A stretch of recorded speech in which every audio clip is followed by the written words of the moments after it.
Price's 2012 campaign has been the best of his 5-year Major League career.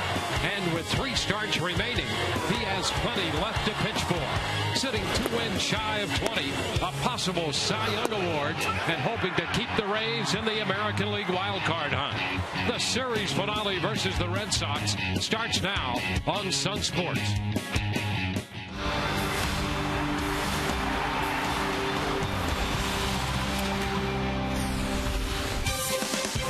After dropping games 1 and 2 of this series to the Red Sox, the Rays came roaring back last night, winning 13-3. And so tonight it is game 4, the finale of this series between the Rays and the Boston Red Sox. Starting play, the Rays 6.5 back of New York in the East. With 13 games left in the wild card race, the Rays are 6 games off the pace. Hi again, everyone. Welcome to an evening of Rays baseball from Tropicana Field. Dwayne Stats with Brian Anderson. We'll hear from Todd Callis in just a moment. Well, on the mound tonight for the Rays, David Price. The Rays have never had a 20-game winner. David Price has won 18. He has 3 starts left to get those 2 wins. And a great pitching matchup. He'll be opposed by Clay Buchholz. Well, when you think about David Price's year, you look at the numbers, and he is right at the top of the charts in the American League in just about every meaningful category. You see tied for first in wins, leads in ERA, opponent's average. In fact, of those 18 wins, 12 have come against teams with records over 500. That's the most in the major leagues. You think of a word describing his year, of course, dominant, but consistent. 21 of his 28 starts, he's given up 2 earned runs or fewer. He's going to be opposed by Clay Buchholz. You see over the course of his career what he's done with the Rays, a 2.76 earned run average, very good. The Rays have started to get to him a little bit this year. In fact, 2 starts out of the 12 career for Clay Buchholz. He's given up 4+ earned runs against the Rays. Both of them have come this year. However, he is throwing the ball better. He does a nice job of mixing his pitches, and he should present a formidable challenge to this Rays lineup tonight. And for your local Southern Ford dealers, the pitching matchup, Clay Buchholz. He worked 7 innings in his last start against Toronto, starting to turn things around. But as B.A. mentioned, he has pitched consistently well against the Rays. David Price, he's won 12 of his last 14 decisions, coming in 18-5. Price has been dominant. So has the Rays closer, Fernando Rodney. Cy Young Award candidates both. Todd Callis addresses that issue when we come back.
2 weeks left in the season, 13 games for the Rays. That means 3 more starts for David Price, a chance to win 20 games, and a chance to really lock into a Cy Young Award. He did finish third a couple of years ago, actually second a couple of years ago, behind Felix Hernandez.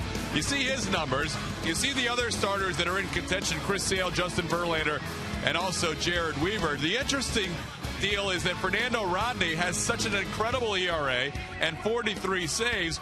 We asked Joe Madden about the chances for a reliever compared to a starter in winning a Cy Young.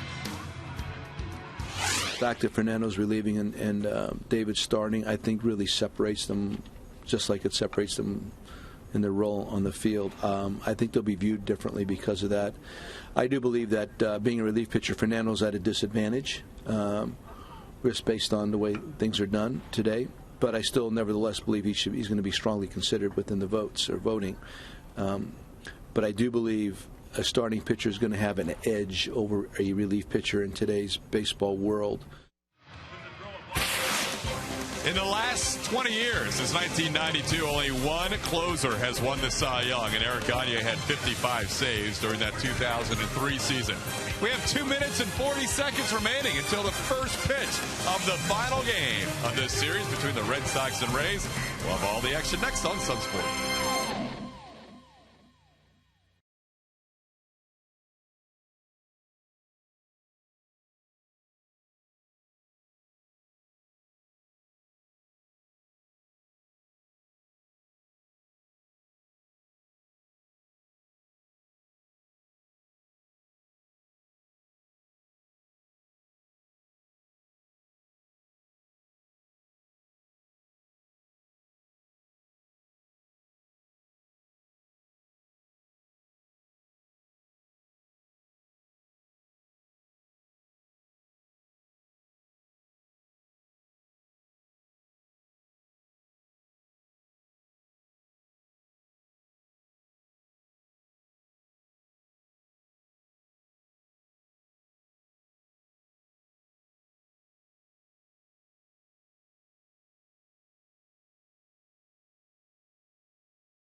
To you by Toyota.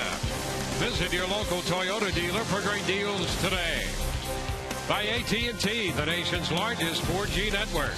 AT&T, rethink possible. And by Tires Plus. The plus is in everything we do.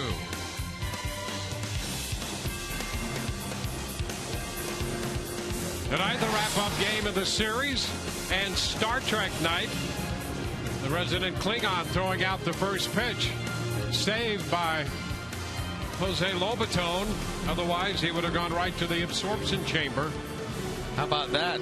Talking about absorption chamber.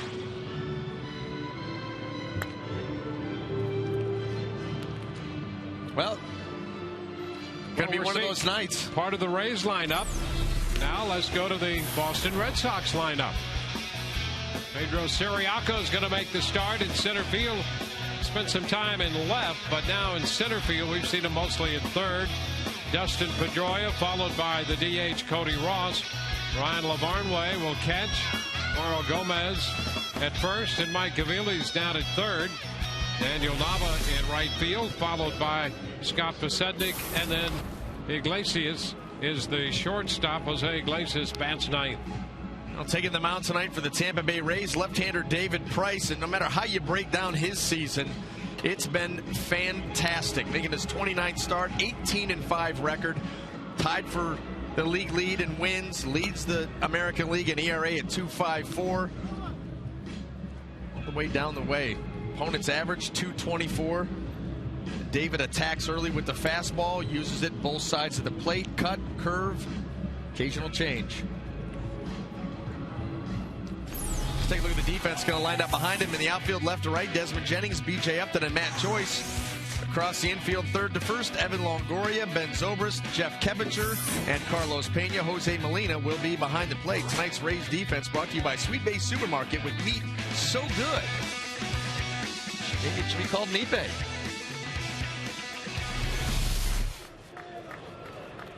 Siriaco preparing to step into the batter's box. Pedro Siriaco. He's hitting .296. David Price set to go to work, making his 29th start of the year. And the first pitch of this game, presented by Pinch a Penny, is a fastball and a strike on the outside corner.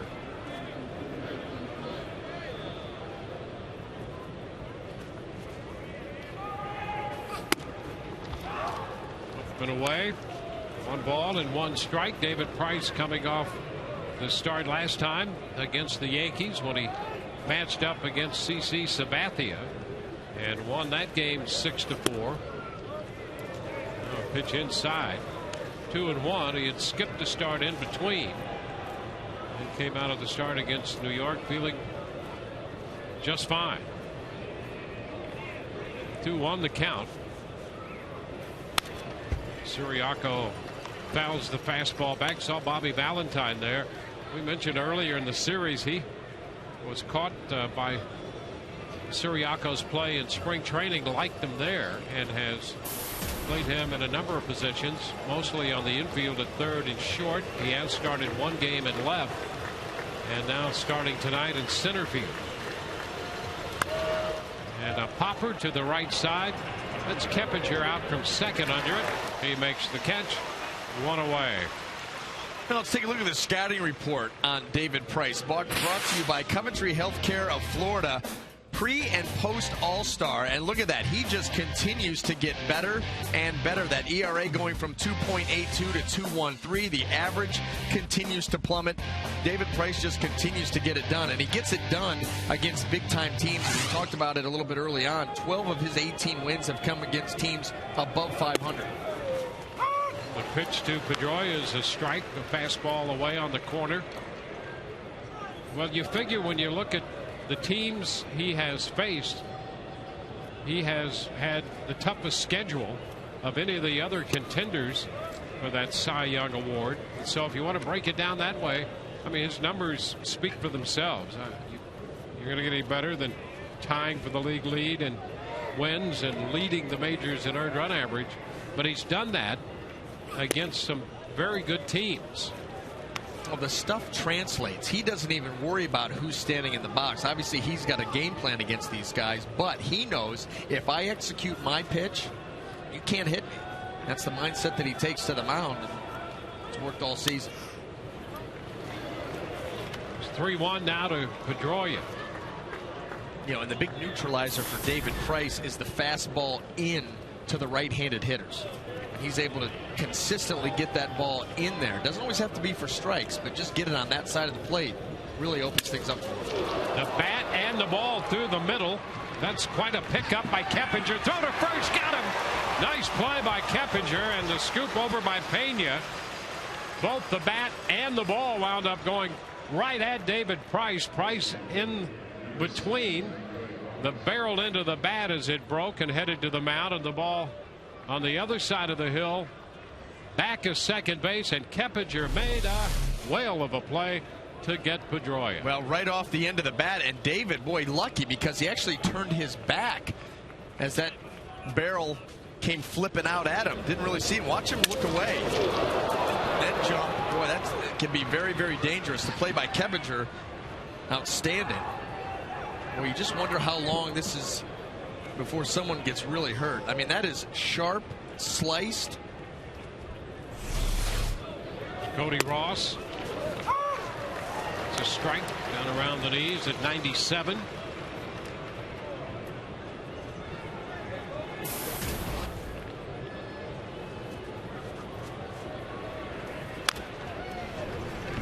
You know, it used to be that you would see the bats crack, you know, they would rupture, but now it's like so many times you see just shear. It just shears off, and you get these sharp fragments that go catapulting out in the field of play and become, well, basically weapons. Well, look at the point on that. Yeah. Right there. I mean, if you're pitching, you're concerned about a ball being hit back at you. He had to deal with that and the bat, and Price could not make the pickup on that little dribbler by Ross, and so Ross is safely aboard. David charged with an error, his third of the year. Well, the ball not hit that hard, and David, nice hop off the mound, going to be an easy play, and started to make the turn to make the throw before he had secured the ball.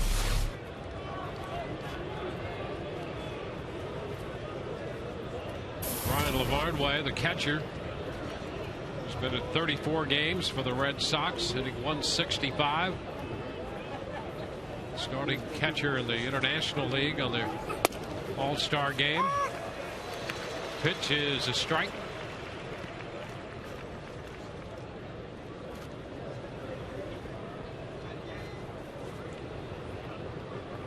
Boston starting the night at 68 and 82. Foul right back into the screen. Price is ahead of him. 0-2.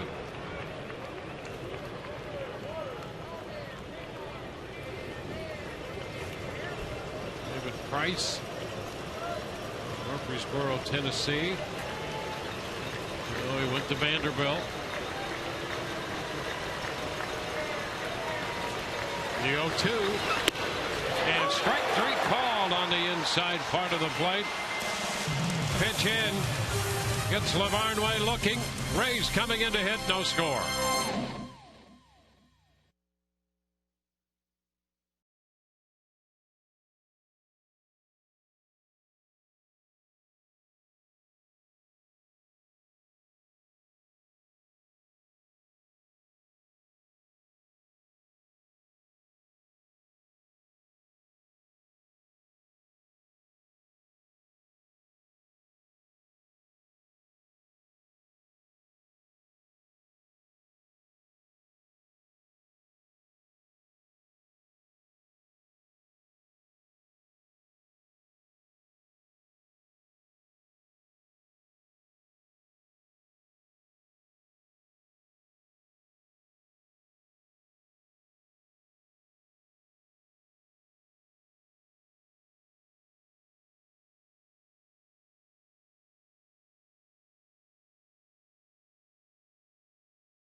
The basement or the closets. It's the Klingon rock.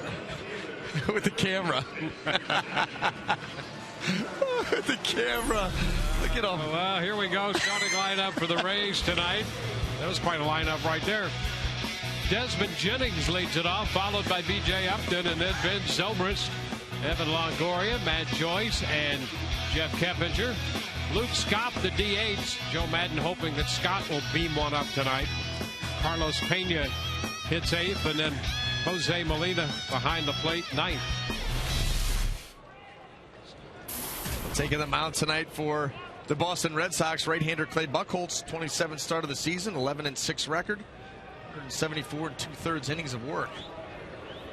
So here's Desmond Jennings going after the first pitch. A fastball, and he fouls it back. Strike one. Desmond hitting .249. Had a couple of hits and a walk last night, including a triple. And 2 runs scored for Desmond Jennings, and the Rays win. Side from Buchholz, and it's 1-1. Very interesting year for Buchholz. He started off 3-1. You say that's great, but the ERA was over 9. Yeah, he had a lot of run support early.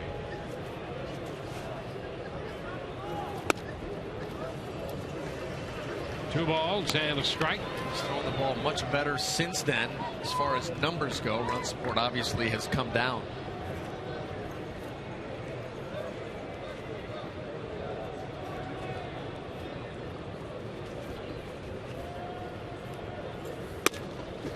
And there's a strike. 2-2. Well, he had the stress fracture in his back, that lower back, last year that really cost him a significant part of the season. He only had 14 starts last year. Piece of it fouled for Desmond, holding the count at 2 balls, 2 strikes. You go back to 2010, you don't remember, don't forget. Look at that, 17-7 with a 2.33. Not too far removed from that. Well, he had a no-hitter, remember, against Baltimore in 2007. And by 10, he was a 17-game winner. Red Sox counting on him to be a big part of their rotation. Not easy to come back from that stress fracture. Especially in the lower back. I mean, lower back's so important for, well, any athlete, especially a pitcher. Ground ball left side. Aviles at third. High throw, but gathered in by Gomez. 1 away. Well, let's take a look at the Red Sox defense as it lines up behind Clay in the outfield left to right. Scott Podsednik, Pedro Siriaco, and Daniel Nava. Across the infield, third to first, Mike Aviles, Jose Iglesias, Dustin Pedroia, and Mauro Gomez. Ryan Lavarnway be behind the plate. Tonight's Red Sox defense brought to you by Sweet Bay Supermarket, with meat so good, maybe, just maybe, should be called Meat Bay. Well, here's B.J. Upton.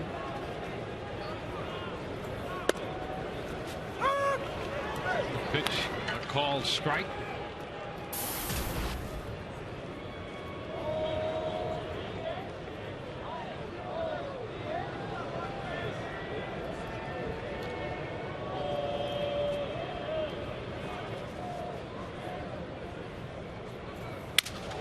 Back over the mound toward the middle.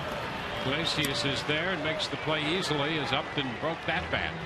Now that was a little cut fastball there by Buchholz, which he will use to both righties and lefties to both sides of the plate.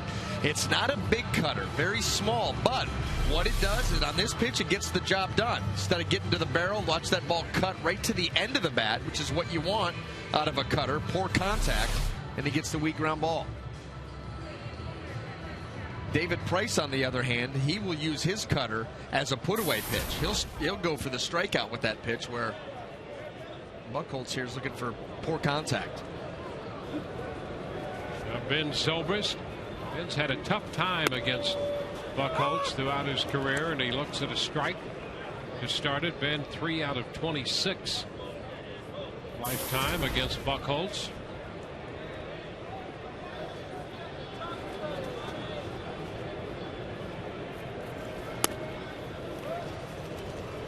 The count is 1-1.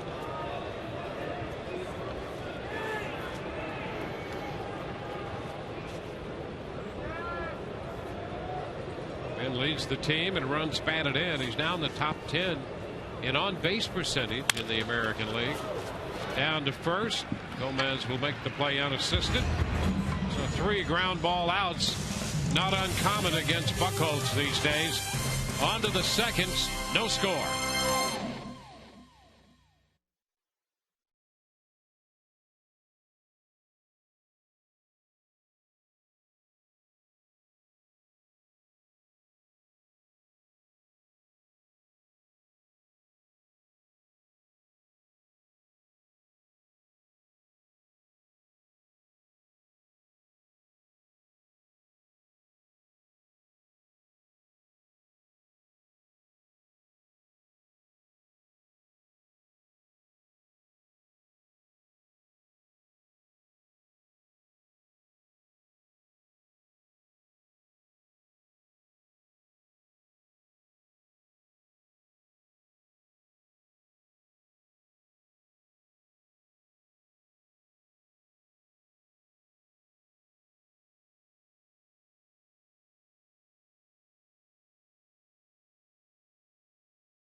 Tonight's game is available in Espanol via SAP, brought to you by Coventry Healthcare of Florida.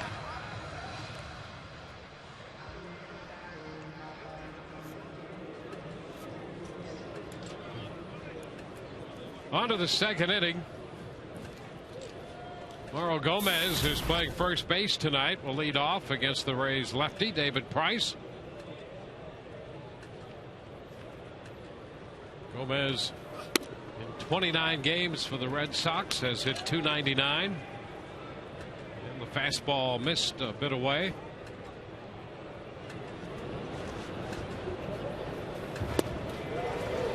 Cut to miss. Change of speed from David Price on that pitch.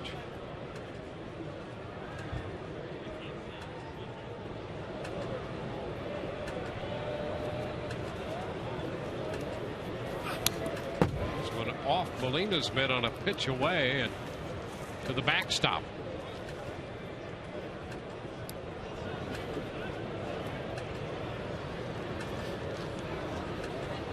David came out of that game against New York feeling good, and that little shoulder issue he had, there's a high popper.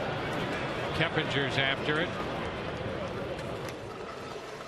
So Gomez is the first out. Our Toyota Trend takes a look at David Price and the work he's done inside the American League East.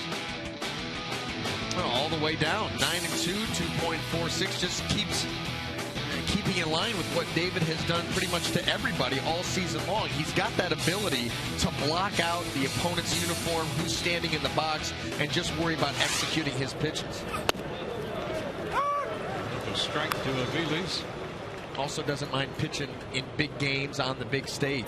Yeah, enjoys that, which is part of the package that he gives you with a great arm and a great makeup. Roller for Keppinger. Aviles is out of there. 2 up and 2 down.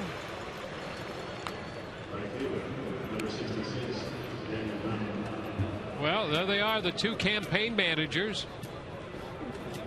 And you know, it's hard to run against those guys. They do all the legwork. Now look at that. How about the American flag on top of the sombrero? Got it all working tonight. See, Dwayne, you plant the seed. Yeah. They can do great things. Very confident. Daniel Nava takes the pitch for a strike. Wow. Some good equipment at home.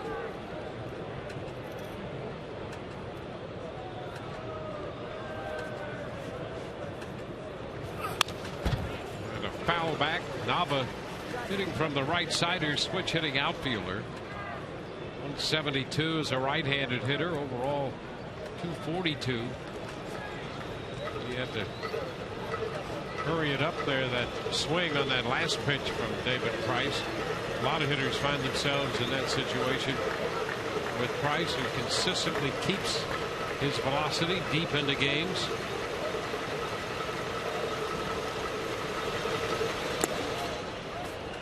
This one is down, a ball and 2 strikes, curveball.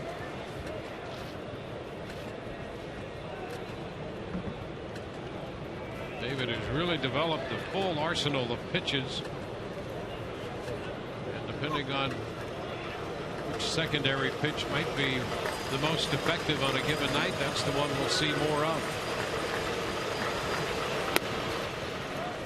Yeah, he is very stuff specific. And you're right. He's going to throw the fastball. He's going to use that both sides of the plate no matter what. Then he's got the changeup, the curveball, the cutter. But you never know. I mean, he will mix it up. There'll be games when the changeup will disappear and it'll be the cutter. Then next start, maybe more curveballs. Very specific to not only the matchup with him and the hitter, but how does it feel? How do the pitches feel coming out of his hand? And there is strike 3 call. Cut that one in to pick up his second strikeout. 1, 2, 3. Go the Red Sox. Bottom of the second coming, no score.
chance to win a jersey right off a player's back and other great prizes at all Rays home games till October 3rd during the annual Shirts Off Our Backs fundraiser. Proceeds will benefit the Rays Baseball Foundation and the Florida Restaurant and Lodging Association Educational Foundation. For more details, visit raysbaseball.com/community.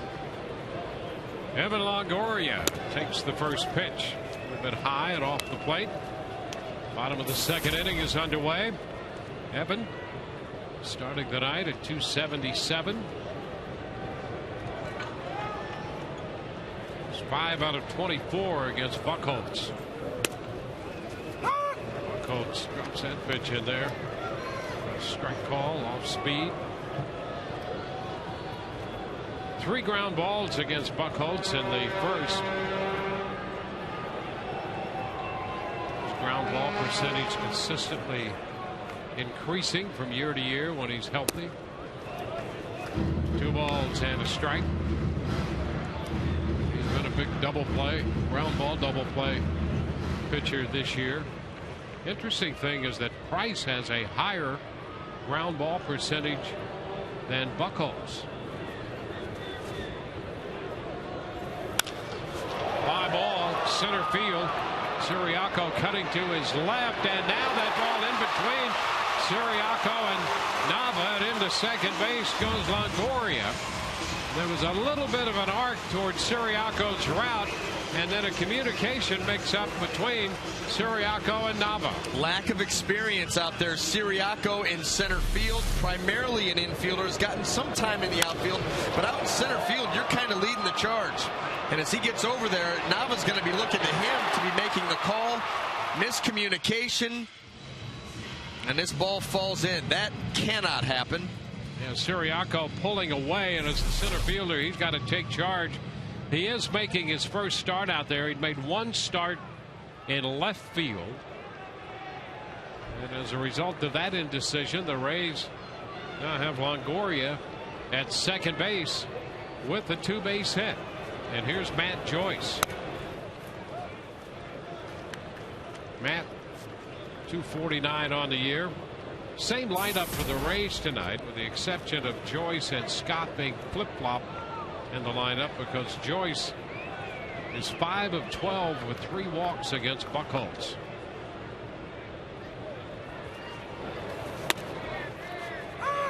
He'll take the count to 1-1. The key here for Matt, at the very least, try to get Evan over to third base. I'm sure that Clay Buchholz, the game plan for him, he's going to continue to work Matt Joyce away.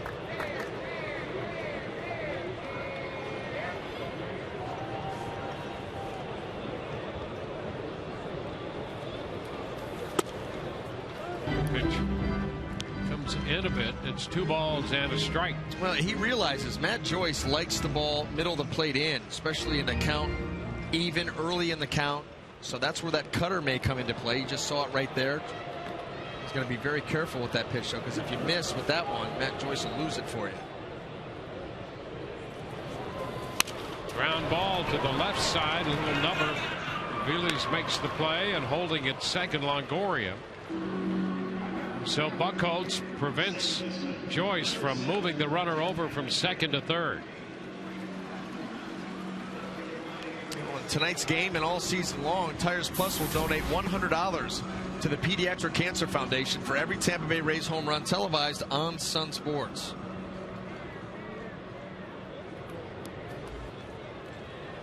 Well, Jeff Keppinger settles in here against Buchholz.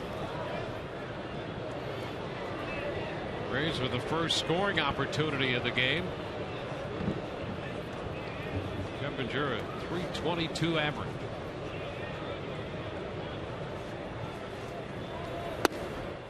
And the pitch is a strike. Keppinger, 3 hits last night, including a 4th inning home run, his 7th of the year.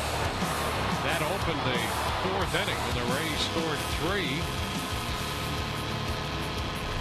The Rays never really looked back from there, winning 13-3. Ground ball, shortstop. Iglesias to his left, makes the flip to first. Longoria moves to third. They're now with 2 outs. And it will be up to Luke Scott if the Rays are to take advantage of their first scoring chance. Clay Buchholz has done a nice job of keeping his composure. You know, that fly ball, and that's what it was, a fly ball by Evan Longoria that drops in. Sometimes a pitcher get frustrated by that. That particular play will hang with him a little bit too long, will affect the next couple of hitters, and then you find yourself in some real trouble. He's come back nicely, gotten 2 quick outs. Luke Scott in there last night as the DH, had a single, a walk, and a 2-base hit. Drove in a run with a sacrifice fly. Take a hit here with 2 outs. And the fastball foul back, strike 1. Yeah, that little cutting action again, and you saw that late. Luke Scott tried to make the adjustment, but that ball got in on him. That's the thing. Clay is able to keep that pitch. It's not a, you know, you see some guys' cutters, they get big. They start to sweep a little bit. His is tough to pick up because it's such a small amount of movement.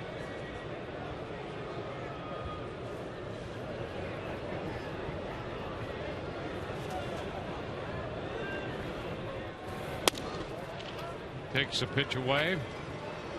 It's 1-1.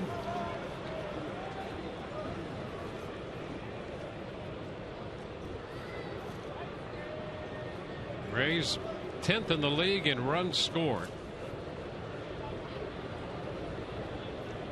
Trying to push a run across to take the early lead. It's too low. Barnway covers up. 2-1. Scott laying off the changeup there.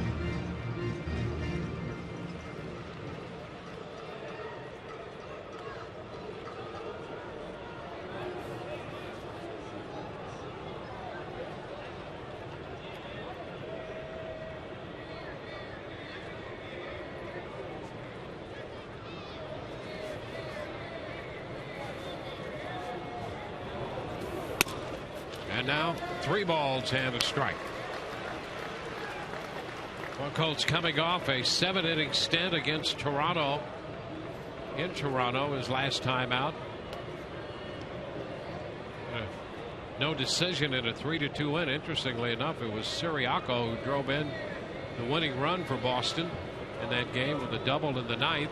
Siriaco displayed the fly ball here in the 2nd, hit by Longoria, that went for the double. And there's ball 4. Scott draws the walk, setting up runners at 1st and 3rd for Carlos Pena. Barnway and Buchholz hold a conversation on the mound.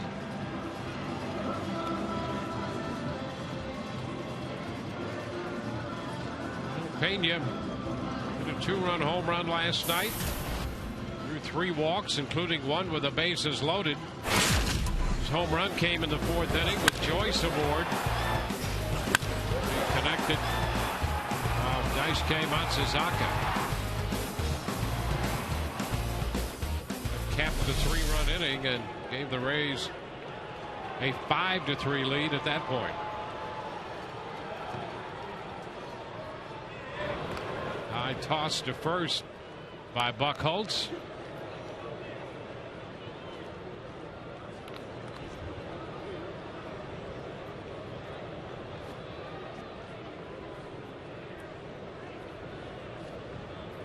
Pena now hitting .195 with 18 home runs.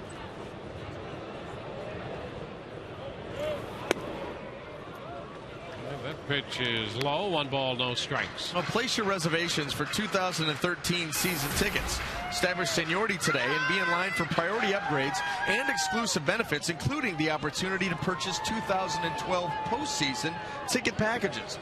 Call 888-FAN-RAYS or visit RaysBaseball.com.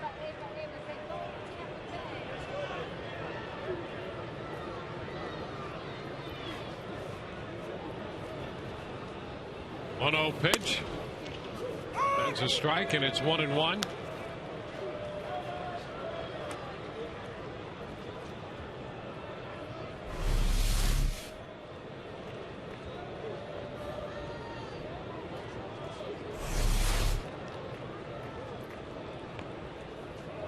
1-1 count. Rangers 5 of 28 with a home run lifetime off Buchholz. 7 strikeouts in that mix.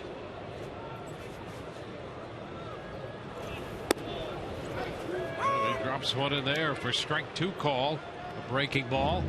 1-2. Nice pitch there by Buchholz. He started that curveball off the plate away. Give up on it.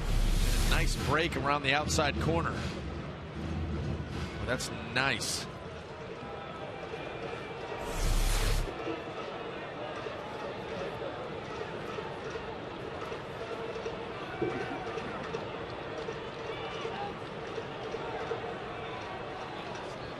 One and two.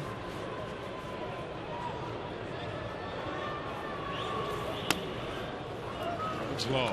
2 balls, 2 strikes. You can see Buchholz taking his time out there, but frankly, after watching Dubront here the other night and Matsuzaka, who both can slow the game down, Buchholz can get a little deliberate out there, but compared to those 2 guys, he's a fast worker. No question.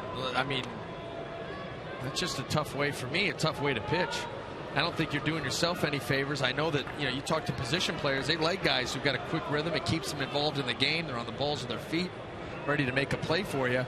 You take that long in between pitches, those, guys on base, you may slow down the game or slow the rhythm down, control the running game. How about this guy? Oh, he came out of the bullpen throwing strikes, something the Red Sox staff could not do last night. And working quick. And the pitch is high for ball 3, and Scott sneaks into second base. That's a steal for Luke Scott, his 5th. See, Luke gets a good jump, uncontested. Not even a thought about throwing, not even a thought about covering. Scotty beamed himself into second. So the count is full. 2 men in scoring position. Oh boy, it's still the second inning. Just get him out of the way and then settle in. 3-2 now. But anyway, all that to say about slowing the game down like that, the position players start to sink in their heels. Maybe yes, they do. Their jumps aren't as good. They get bored right along with everybody else.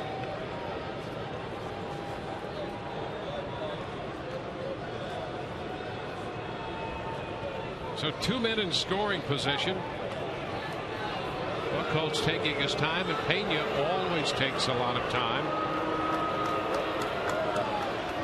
These fans starting to get a little restless. Yeah, you know what? And they should. They should.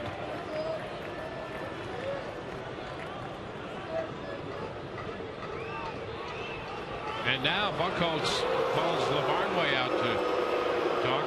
Well, this is a bad matchup already, because as far as in between pitches go, you have the slowest pitcher and the slowest hitter in the game. Yeah, and after watching a couple of his so of course, teammates pitch, it's hard to believe that he could be slower. I tell you, the left-hander Dubront is giving Buchholz a definite run for his money. Closing strong.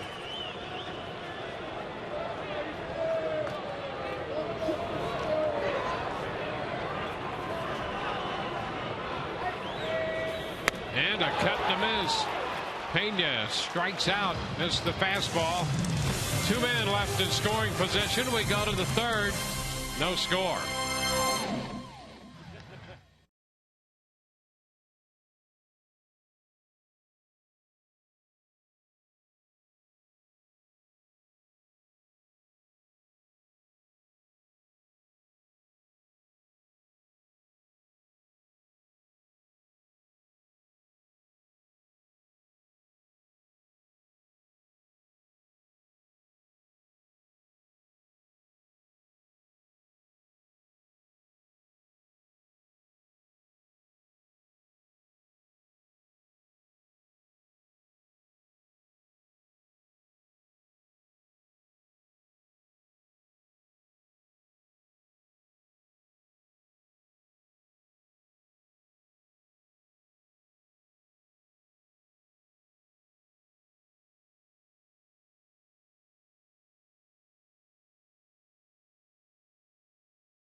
Heading to the third inning, scoreless between the Red Sox and Rays. David Price on the mound before the game. Yesterday, talked about his thoughts on the Cy Young Award possibilities.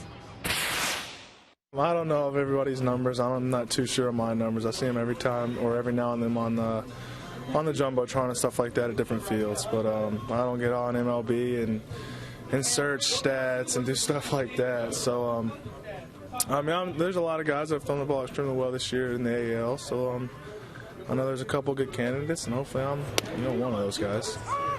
He is definitely one of those with tonight's start and probably two more the rest of the way, guys. Yeah, and you could make a strong case that he really has the inside track. At least he should.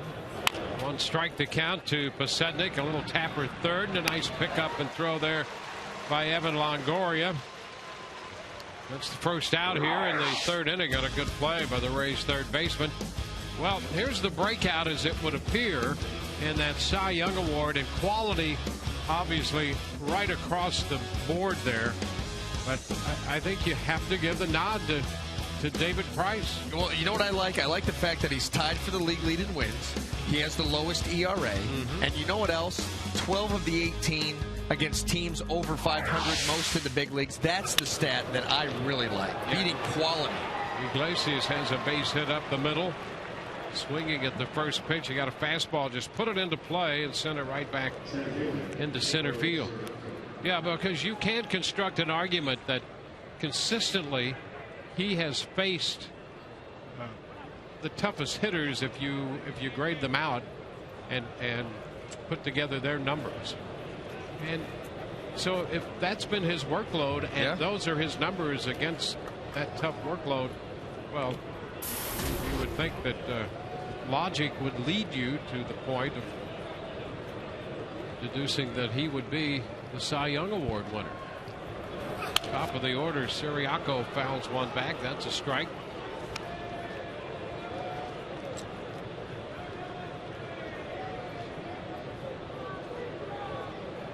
And Fernando Rodney there, Joe Madden, we heard the comments he had earlier about probably at a disadvantage because the closer's not going to get the same weight in that determination for the Cy Young ballot. There, the strike. 0-2 the count to Siriaco. I just like the fact that it's not just us talking about Fernando Rodney being in the running. He's starting to get some national coverage as far as consideration goes, his name being bandied about.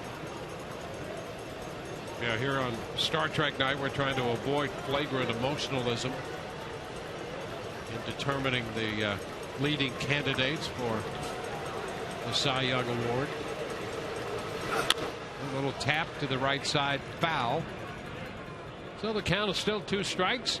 So let's take a look at tonight's text poll question brought to you by Autoway. Which Rays pitcher is most deserving of the Cy Young Award? TB1, David Price. TB2, Fernando Rodney. You can text 789-789 to submit your vote. Standard message and data rates apply.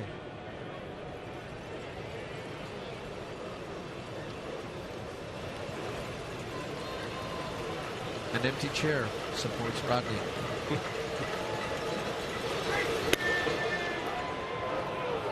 One ball and 2 strikes.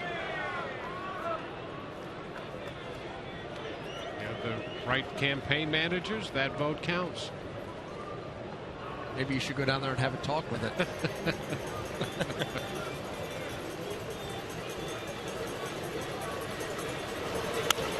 And a foul ball.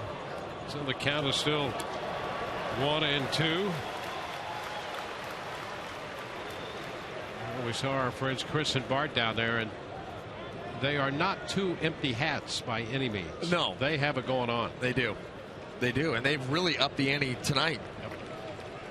Traditional gear, but campaign signs on either side. American flag. Swing and a miss. Siriaco out on strikes. Second out here in the third.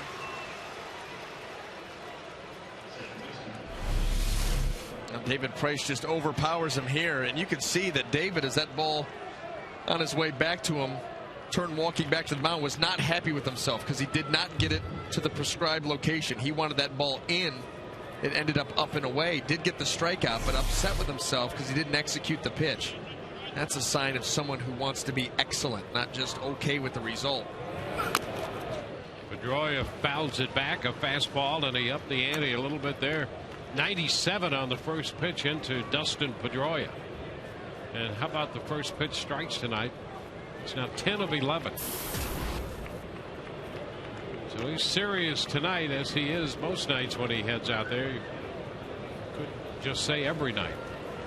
That's his approach.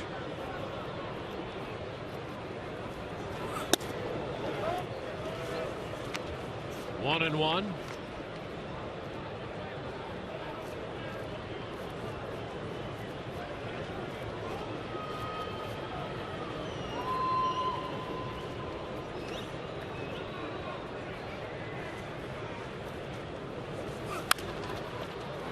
Pop fly, short right. That's Matt Joyce settled under it.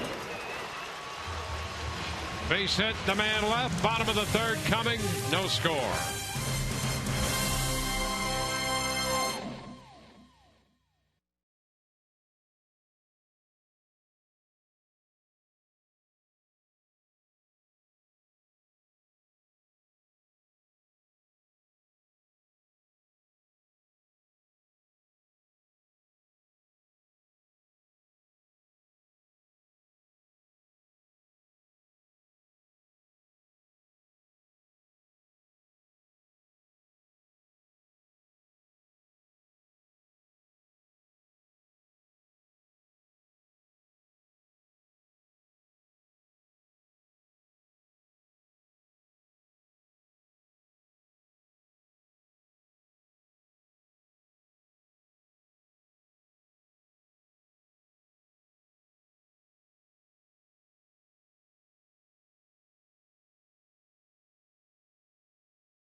Scoreless, and this is just a reminder as you enjoy a cold one, look forward to Miller time later in tonight's game, brought to you by Miller Lite. It's like we could all use one. Oh, yes.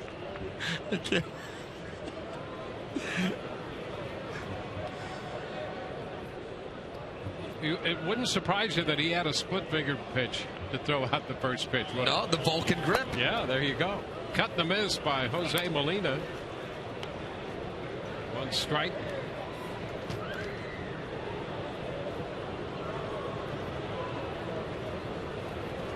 No, okay.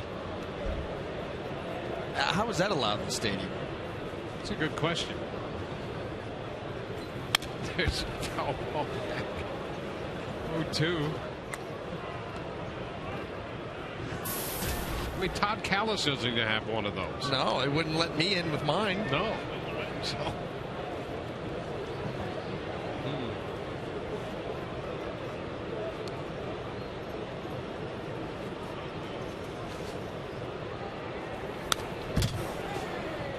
Pitch is fouled back.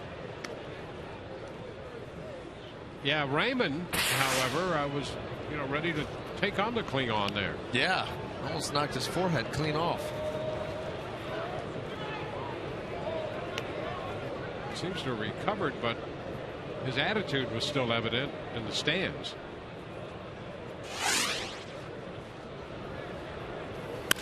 Molina sends a fly ball to center.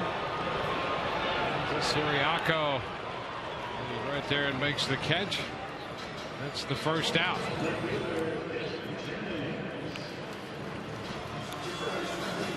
No score. We go to the bottom of the third here with one out. The base is empty. Top of the order coming up now, Desmond Jennings. Don't you feel like you want to hit the reset button right now and just start over?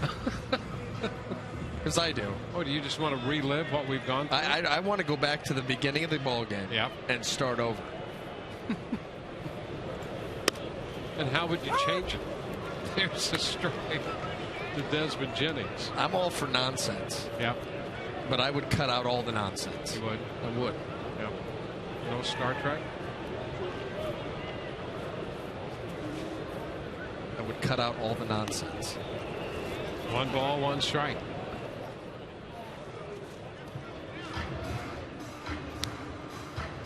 I don't even know you anymore. I think it still has to do with my green room rant from last night. I'm not fully recovered from that. From the rant. Yeah, well, from being caught in the rant and trying to crawfish my way out of it and just banging myself all over the place on the way out.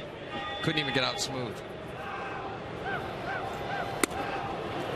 1-2. And he's out on strikes as Jennings strikes out on that 1-2 pitch. Breaking ball got him. 2 gone. Well, that's the one thing that, you know, and looking at Clay Buchholz, the way that he pitches, how he attacks hitters, is really, he does a nice job of mixing all of his pitches in different counts. Not very predictable what he's going to try and do. DJ swings through that one. Cut on that pitch as well. No, and that's the thing. He'll use it to the righties and the lefties. You know, of course, he's got the good curveball.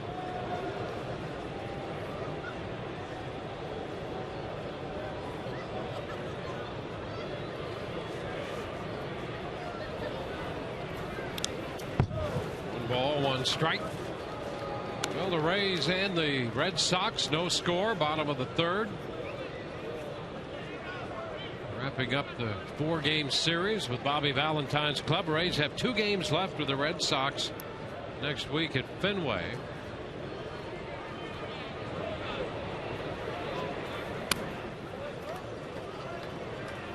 It's 2-1.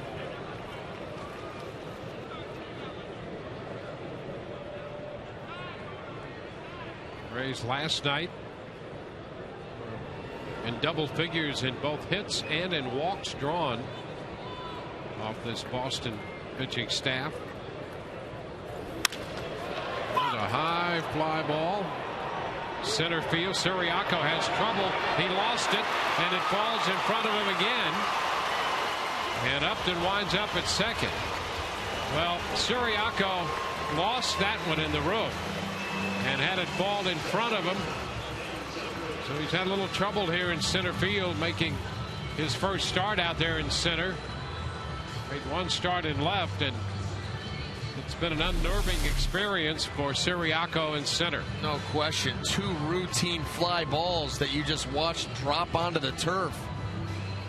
Clay Buchholz, well, he's maintaining his composure. Not even a facial expression change. You're understanding, look, there's nothing I can do besides make a pitch, get the type of contact that I want. If the play's not made behind me, okay. It's not like he wants to let it fall in front of him. So now you just go back to attacking the next hitter. That's the right approach. It's the only approach. Well, Longoria got a double on a misplayed ball in the second. Upton a double on the misplay here in the third. And Zobrist is out in front of the changeup. Strike 1. You know, the problem is for this Red Sox team right now is you continue to allow big league teams extra opportunities, especially on routine plays. Eventually, they need to cash in.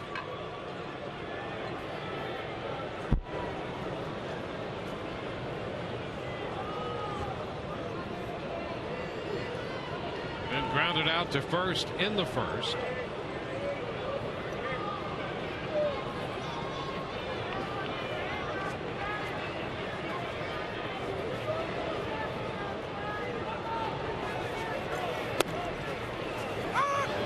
Strike 2. Nice pitch on the breaking ball. Well, that his curveball, I'll tell you what, has been hard and very tightly wound. Look at the break on that pitch. Right to the bottom of the zone. He's thrown some good ones. Staying off speed here with Zobrist so far.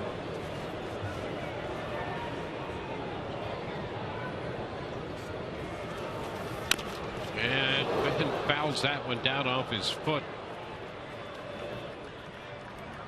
So he'll try to walk that pain off with a 2-strike count. Fastball in, just hammered right off the inside of his ankle. That didn't even get shoot. That was straight on the ankle. Maybe even a little bit above it. That's going to hurt. Yeah, he's still walking halfway between the dugout and the plate. Ron Porterfield out to talk with him about that. Well, you got that ankle bone on the inside of your foot there, and it looked like he was in that area, maybe a little bit above it.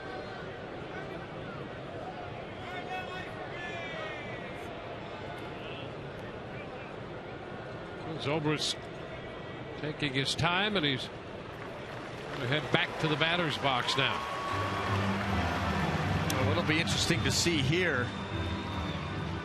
You got a couple of things at play here. You just sped him up with the swing, so maybe you go back away with an off-speed pitch.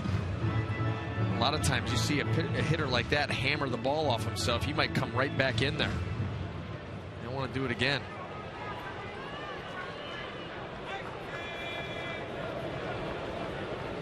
Been down 2 strikes.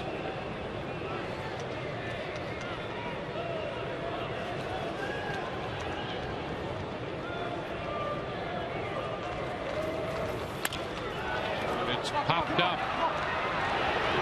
Iglesias, the shortstop out there, making the catch. The Rays get a hit and leave a man. We're through 3. No score.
Here's tonight's AT&T trivia question coming up. What is the Major League record for most double-digit strikeout games by a pitching staff? The Rays have had quite a few of those, including the one last night. Chris Archer, who got his first big league win, had 6 strikeouts in 5 innings.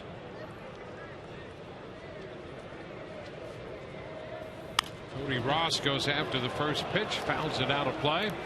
Strike 1. David Price allowing 1 hit through the first 3. Well, this year, the Rays and the Nationals each with 55 double-digit strikeouts.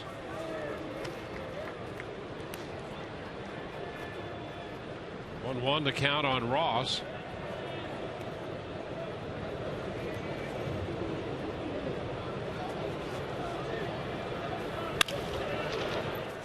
This one hit right to Keppinger, who was shaded to his right toward the middle. And Ross is the first out.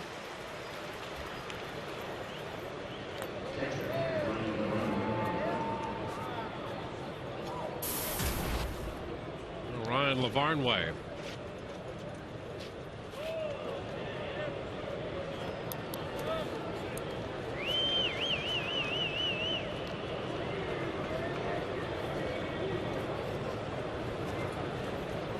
Lavarnway called out on strikes his first time. That pitch is in there for a strike.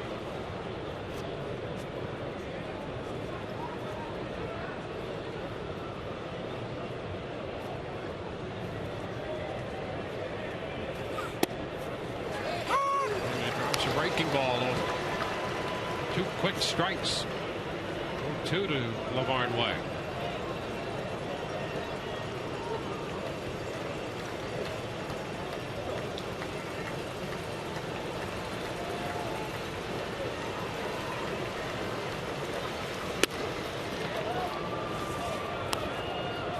One and 2.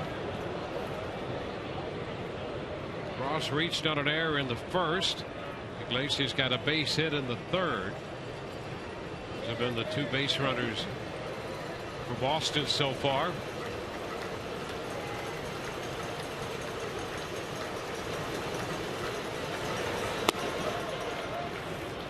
The count is 2-2.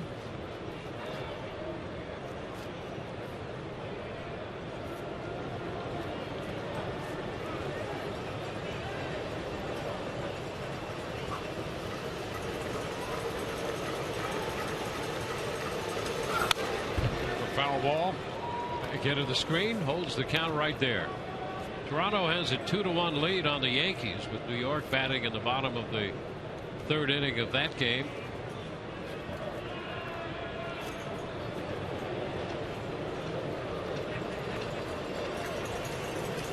Ichiro Suzuki has hit a home run to account for the Yankee run. Tap back toward the mound, takes a strange hop, and Price still makes the pickup and the throw to first to get Lavarnway. That ball took a little hop away from David, but he got down there to make the pickup, and with Lavarnway going down the line, had time to get him. Well, it caused a snow cone. This ball off the end of the bat, reaching for it, and you see right there, bounces away from him, but right to the tip of the glove. He's able to get it out clean, make the play. A little action on it. Took 2 outs with the bases empty. Mauro Gomez. And the pitch is a strike.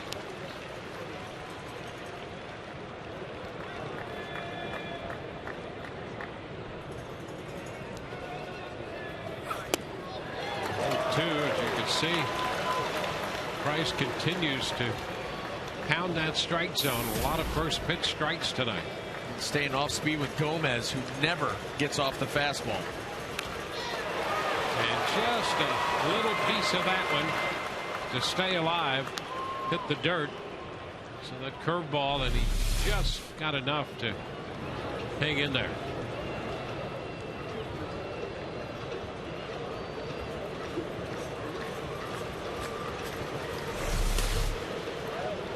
A little bit wide. He started that cutter outside and just missed the corner.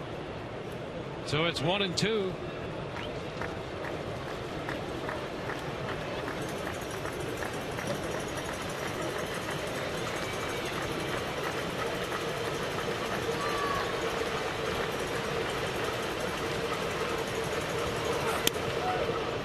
Two balls, 2 strikes. David Price tonight after his 19th win, coming in 18-5. Rays have never had a 20-game winner. Price figures to have this one and 2 more starts in pursuit of getting to 20.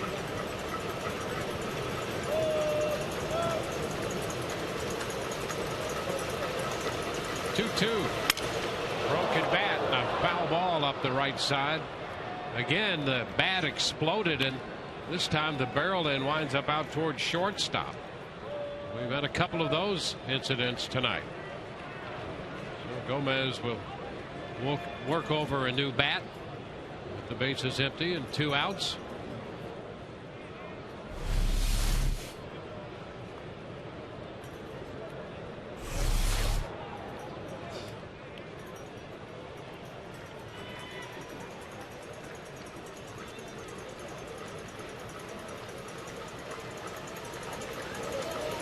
And there is strike 3 called. He got him with a fastball.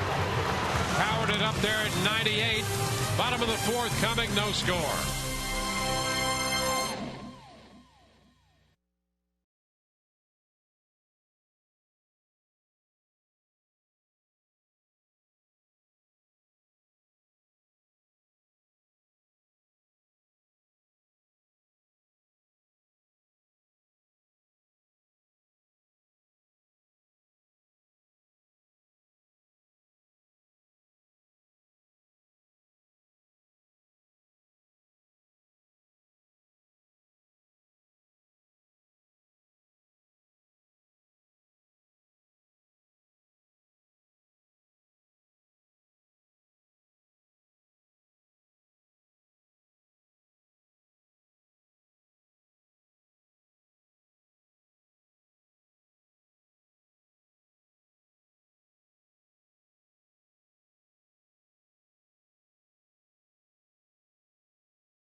Started center field, and he's had some difficulty out there. Lost a ball in the roof on a ball hit by Upton in the 3rd. So Jacoby Ellsbury is going to take over for him. A little miscommunication on the first one. And then here was the second one. Lost that ball in the roof. Drops in. Got 2 doubles for the Rays, and now over there in the dugout. 11 Longoria takes the first pitch, and that's a curveball for a strike. Well, he had made 1 start in left, had not started a game in center. And upon reflection, Bobby Valentine determined that this might not have been the best place to run him out to play center field for the first time in a starting role. Iglesias at shortstop with the pickup and the throw. And Evan is out short to first. Well, and you know what it does? It takes a pretty good right-handed stick for the Red Sox out of the lineup against David Price. You know, that potential for speed. Obviously, you replace him with Ellsbury. I mean, that's not a bad trade-off, but you'd like to have them both in there if you could help it. Not to be on the bench now.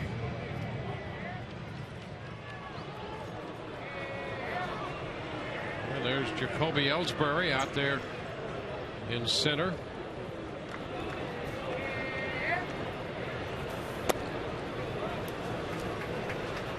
Matt Joyce takes a pitch down, 1-0. The idea for Valentine was to rest Ellsbury here on the turf, but he's going to get some action anyway in the outfield tonight.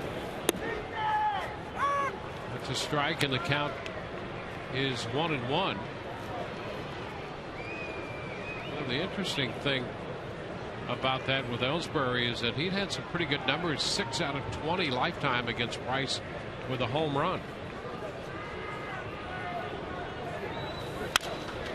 Joyce lifts a popper. Iglesias, the shortstop, is there for that one. 2 up and 2 down. Here we are in the bottom of the 4th, and we'll get the answer to our AT&T trivia question. What's the major league record for most double-digit strikeout games by a pitching staff? It's held by the 2003 Chicago Cubs with 57. The Rays have 55, so you would think that they have a pretty good shot at that record.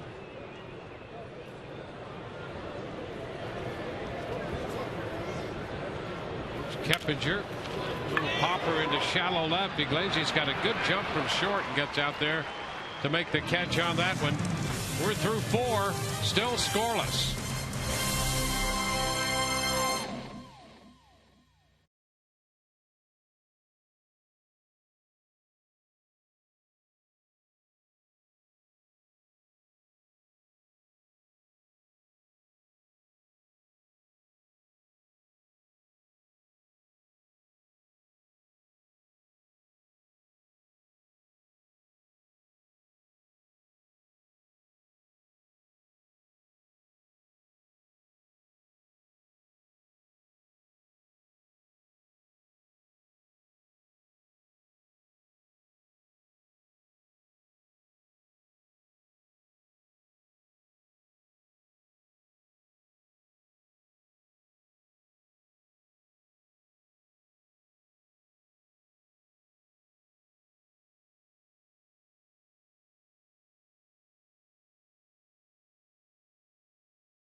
Start tonight. Last 2 times he started at home, he is not allowed to run in 8 innings of work. Unfortunately, the Rays didn't score for him.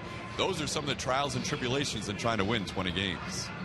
I mean, it would be very cool to win 20 games, obviously, but that's not, I didn't think about that going into the season. I didn't set any goals for myself like that. But, we've played well, and if I could get to that 20-win mark, that would be pretty special. David Curley tied with Jared Weaver on top of that list. Matt Harris and Chris Sale 1 back. And Price will have a shot at 20, but he needs some run support, guys. Yeah, no runs tonight. A scoreless game as we go to the 5th inning. David Price has struck out 4, allowing 1 hit. Here's Mike Aviles to lead it off. The pitch is outside. Nava and Pasetnik will follow.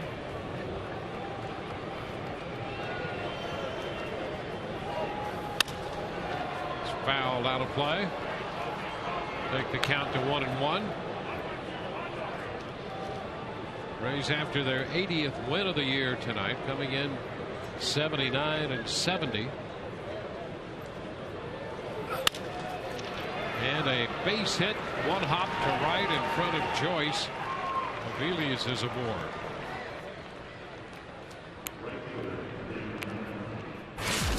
Time now for the Just for Men Keep Your Edge Spotlight. Single season wins leaders in Rays history. David Price had 19 in 2010, 18 right now. Shields 16 a year ago. Just as these pitchers give the Rays the edge, you can keep your edge with Just for Men mustache and beard. Leadoff single. For the first time tonight, the Red Sox have the leadoff man aboard. Now Daniel Nava steps in.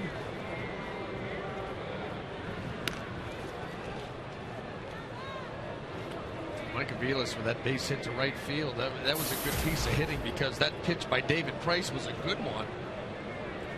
He wants you to try to pull that. Obviously probably roll over that shortstop and chances to shoot it in right, which is what he did.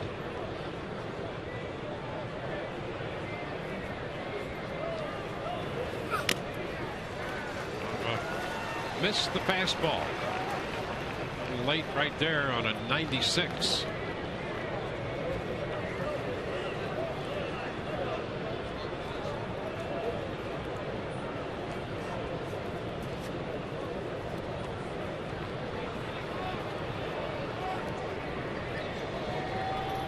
Price has had a very good pitch count tonight.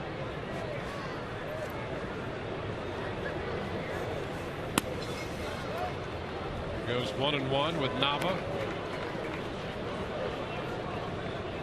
How about that for a breakout? 42 strikes, just 18 balls. You talk about attacking the zone. And you can do that when you've got plus stuff like David.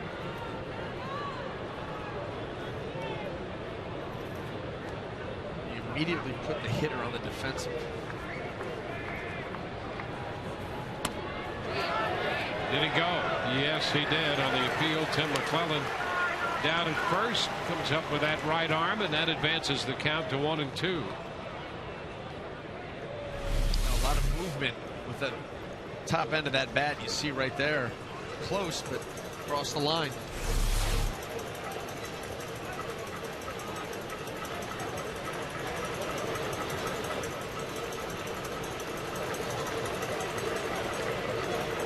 Nava made 61 starts for the Red Sox this year. Ball in the dirt, but it's blocked, and no attempt to advance by Aviles.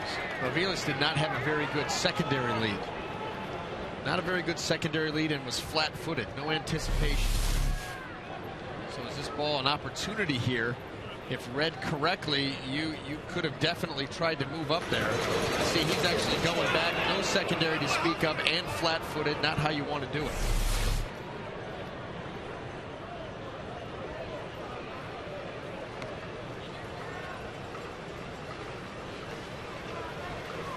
Two balls, two strikes.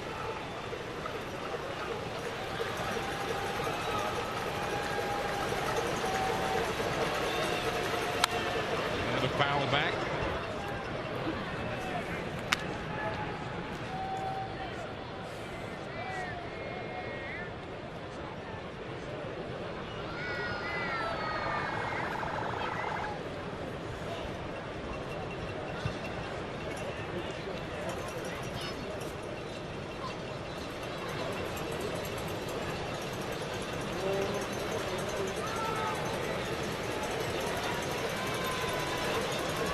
Two balls, two strikes. Pitch is down. 3-2.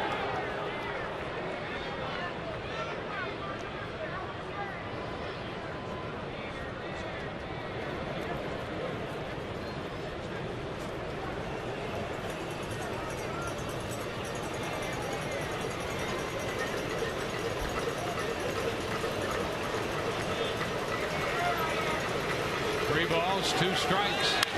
Runner goes, and the pitch is popped foul down the right side, and that's going to fall and be caught down near the bullpen. Neither Joyce nor Pena could get there.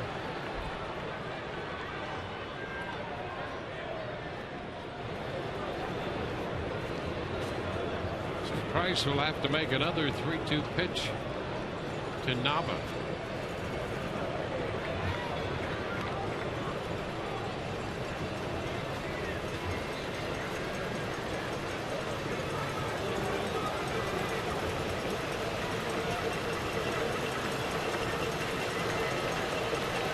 Two, the runner going, pitch is a strike, and he is out. So a strike him out, throw him out, double play, and Aviles had nowhere to go. Yeah, I don't know if Mike Aviles will ever be a pinch runner. Not much of a secondary lead, not much of a jump there. Nice pitch by David, a backdoor cutter to get the strikeout. And then watch this. Oh, there was no jump. That was an afterthought.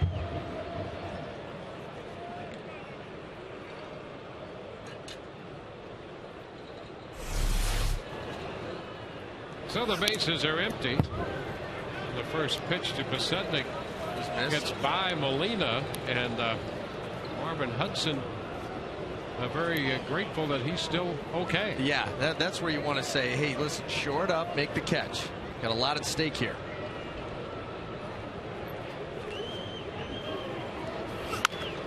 Pitch is foul. Count is 1-1.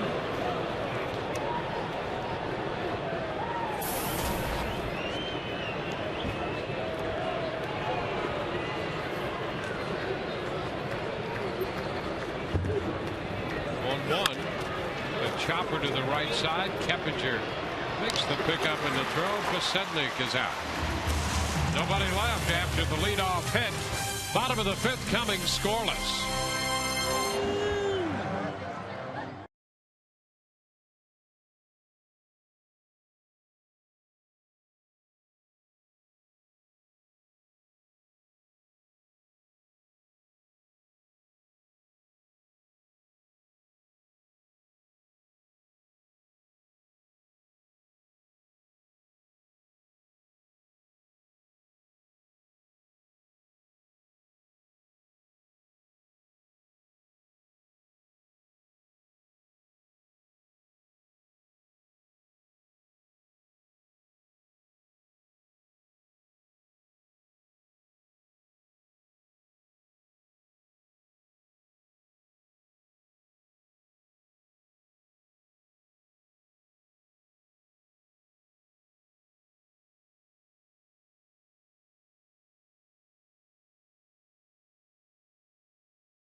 Boston with a couple hits. The Rays have 2. They'll have Scott, Pena, and Molina coming up against Buchholz in the home half of the 5th. I want to pass along best wishes to Daisy Hughes. She's 94 years young, a great Rays fan from the very beginning. Her daughter Sandra and granddaughter Rachel are here tonight, and to make sure that Daisy is feeling all right. She's a big Joe Madden fan and a fan of the Rays in general. Scott fouls it back. Anna Kalinsky and her daughter Margot, very special folks, and they have been great assistants to Dave Will's family, with Dave's mother a little under the weather as well, and so big Rays fans and part of the family. 1 strike the count. 1-1 now.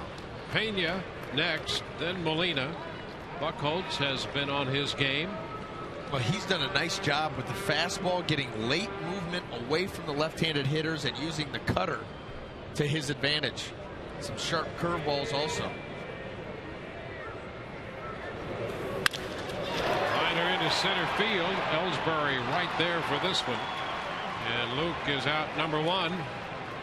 Base is empty with 1 away. Now the Tampa Bay Times is adding hundreds of new subscribers each week. Join them with a subscription to Tampa Bay's favorite newspaper. Call 877 The Times or visit tampabay.com/Rays offer. Come with us around the corner, around the globe.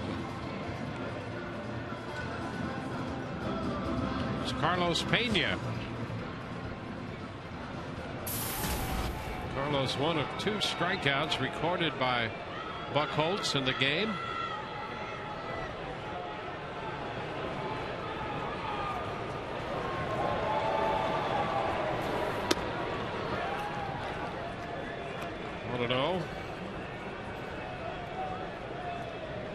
Buchholz 11-6 on the year.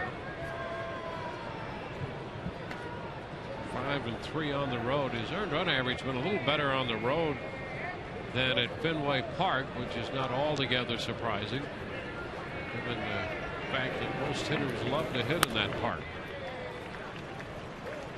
2-0 right now, the count.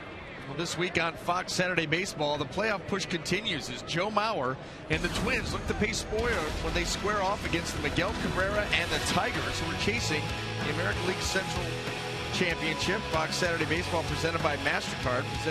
Begins at 3:30 Eastern, 2:30 Central.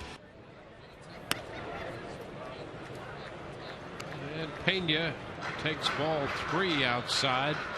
It's 3-0.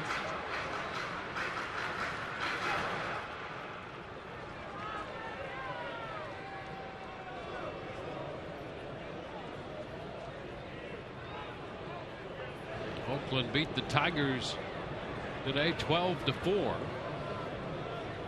A couple of big innings late for Oakland in that game. Chopper swinging 3-0, and the count is 3-1. Oakland scored 4 in the 6th and 6 in the 9th to post that 12-4 win.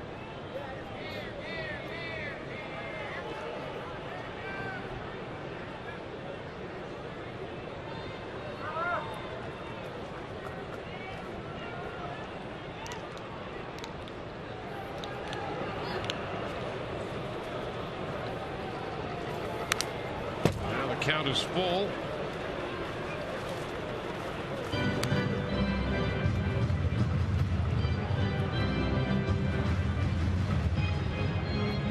Rays saw Buchholz early in the year, in the middle of April,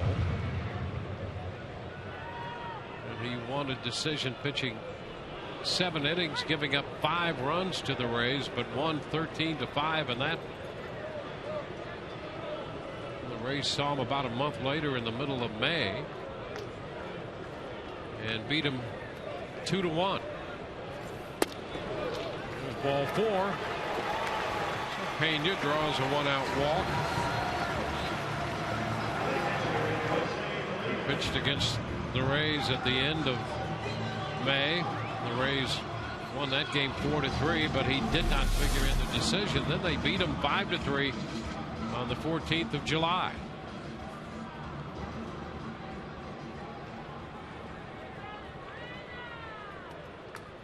Runner at first, 1 away, and now Jose Molina.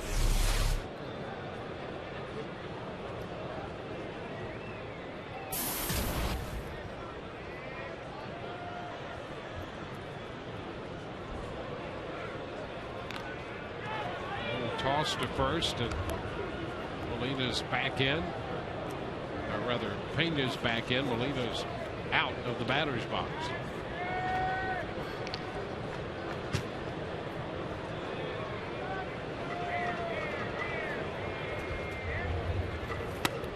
And Molina takes the pitch inside.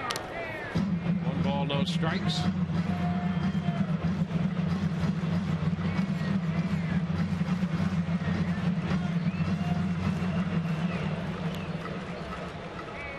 Buchholz has thrown 27 ground ball double play pitches this year.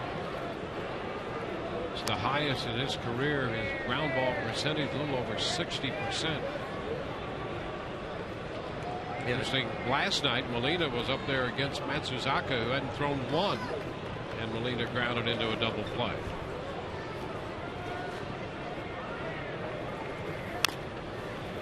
Foul ball, 1-1. It just goes to show you that Buchholz can put the ball on the ground when he needs to, because his ground ball percentage is good. Kind of 27 ground ball double plays belies that 60% number. Able to make pitches when he needs to, and for him this would be a good spot.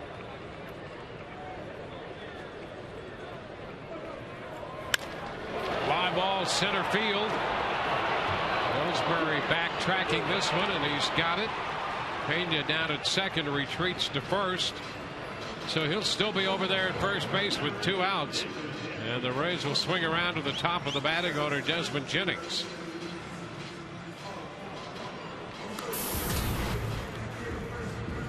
Desmond looking for his first hit tonight.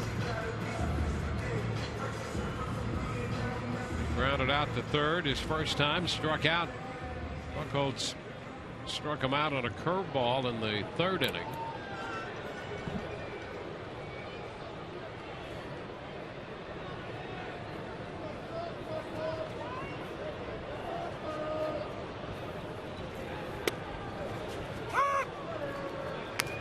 A strike to Jennings. The breaking pitch.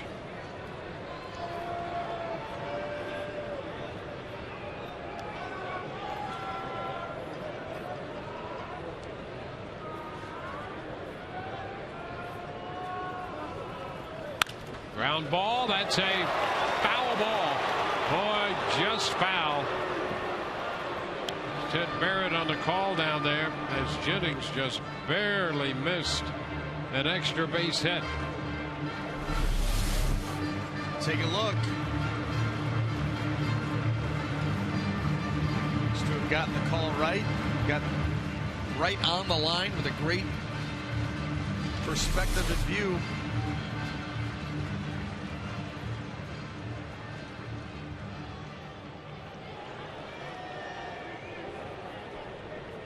Two strikes now.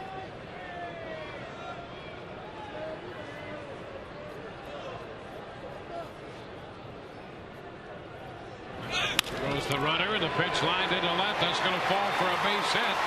Pena's going to go to third. Pasednik does not throw well at all, and the toss is back into second. So Pena, who was off with the pitch, advances to third. And the Rays have 2 men on here with 2 men out. I just don't understand what Clay Buchholz was trying to do right there.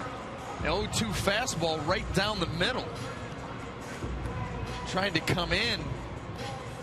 Boy, in that spot right there, there's just no reason. And if we're going to throw a fastball in an 0-2 count, it's got to be either right on that inside corner or off the plate. There can be no missing out over. That's one of those pitches you know you have to miss to the extreme.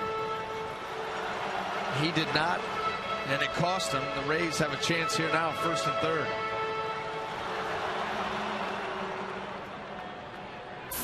Well, here's B.J. Upton with a chance to give the Rays the lead. Over to first, and Jennings is back in. B.J. came into the game hitting .300 lifetime, 6 out of 20 off Buchholz with a home run, and he's 1 for 2 tonight. Hit that fly ball to center field in the third that Siriaco lost, and it went for a double. 1 ball, no strikes.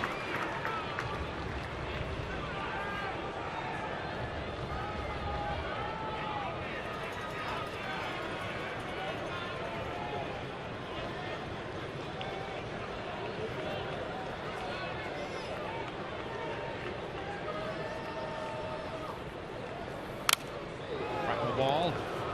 BJ had a good rip at that cutter out over the plate.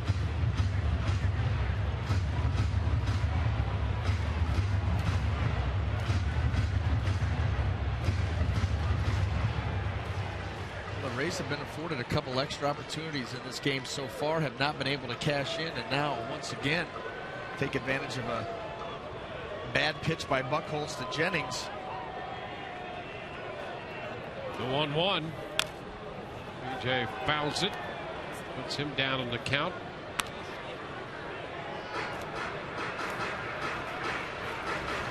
Rays after their 7th win against Boston. They're 6-9 against the Red Sox this year.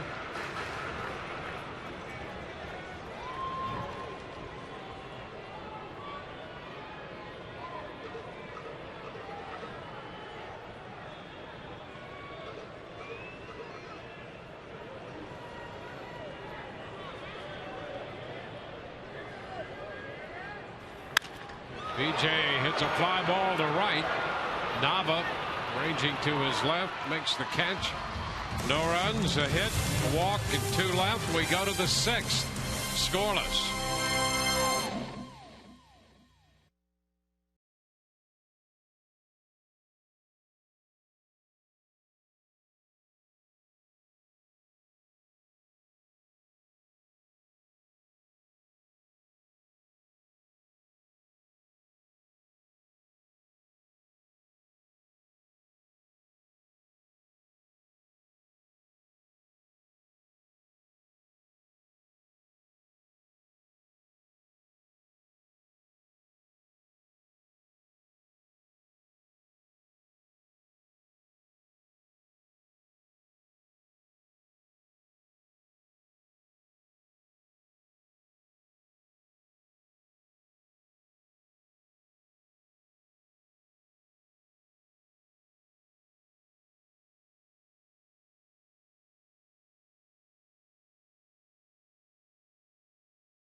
tonight. He's pitched 5 shutout innings, allowing just a couple hits, and he's been matched by Clay Buchholz. A couple of defensive miscues behind Buchholz that went for hits, but he's given up no runs on 3 hits. We go to the 6th inning. Scoreless here in the wrap-up game of this 4-game series.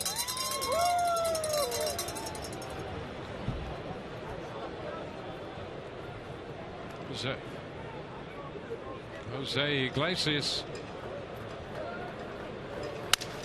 leads it off, and a ground ball deep short. Zobrist, nice stop, but he could not come up with the ball to make the throw. And that's going to be a base hit. Iglesias on with his 2nd hit. He'd gone 2 for 35 coming into this game. And the base hit up the middle in the 3rd, and now this base hit to open the 6th. Now just the placement. You see Zobrist is able to get to it. That ball right at the tip of his glove, and as he looks to transfer and make the throw, it pops out. But there was no way they were going to get Iglesias anyway.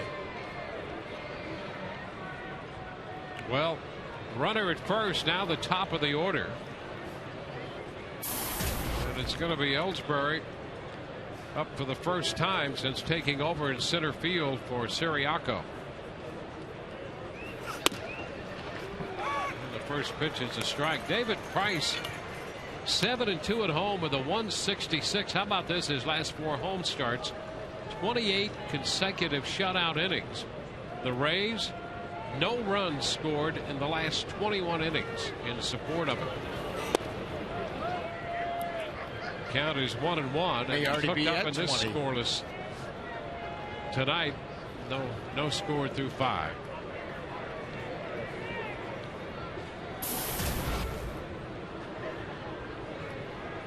Ellsbury 316 with a home run. Lifetime against David Price. A 1-1 count. Iglesias back in at first.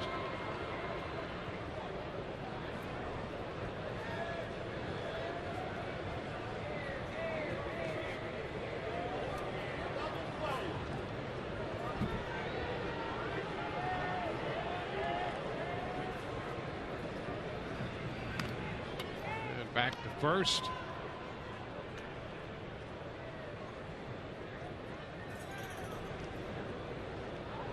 Red Sox had a runner on an error in the 1st inning, an error charged to Price. And a base hit from Iglesias in the 3rd.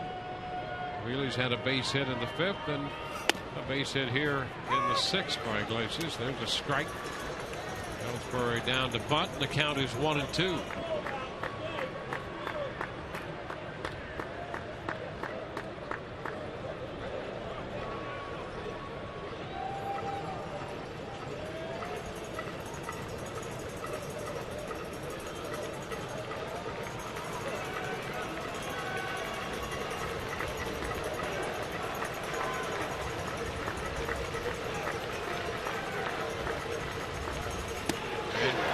Strikes him out. Ellsbury could not catch up with that fastball at 96. 1 away. You just wonder what Ellsbury is looking for. David Price likes to stay hard on the left-handed hitters, and he is way tardy on that pitch.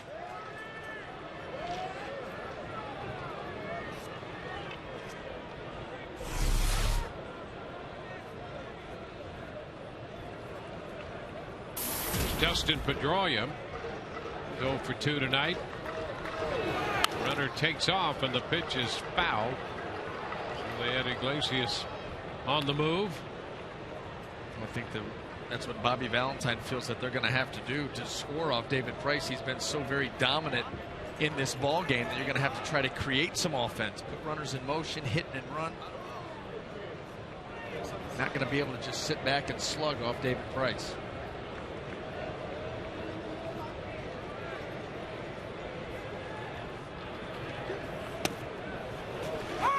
Strike 1-2.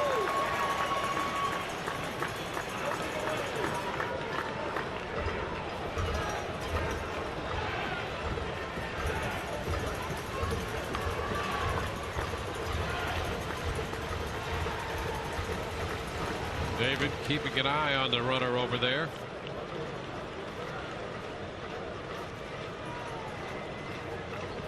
David's been pretty good about keeping check on the opposing base runners this year.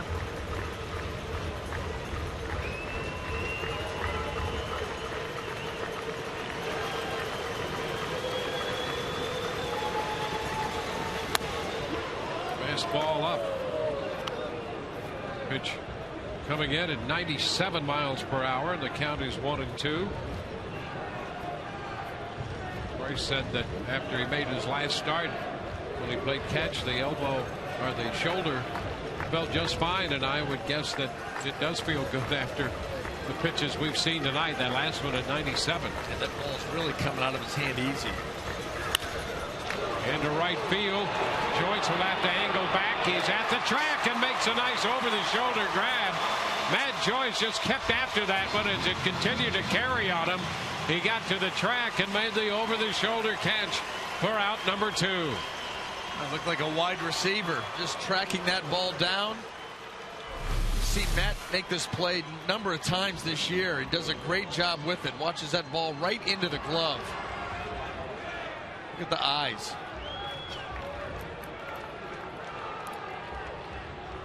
Well, a perfect catch out there on the warning track. On the run. 2 gone.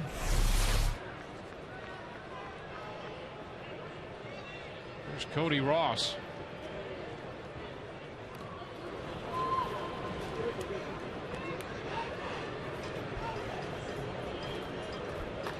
Ross officially 0 for 2. Did reach on Price's error in the first.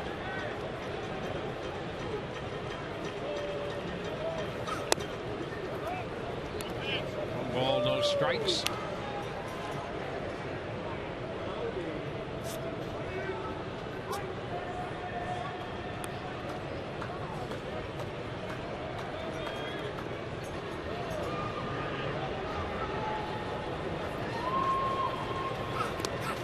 And this ball in the dirt skips away.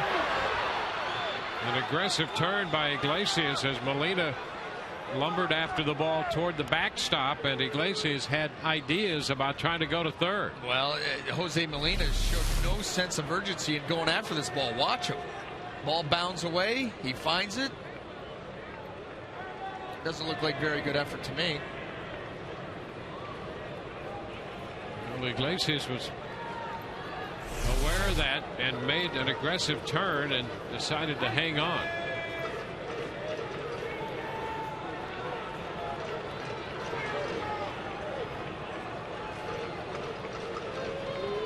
Counts 2-0 to Ross.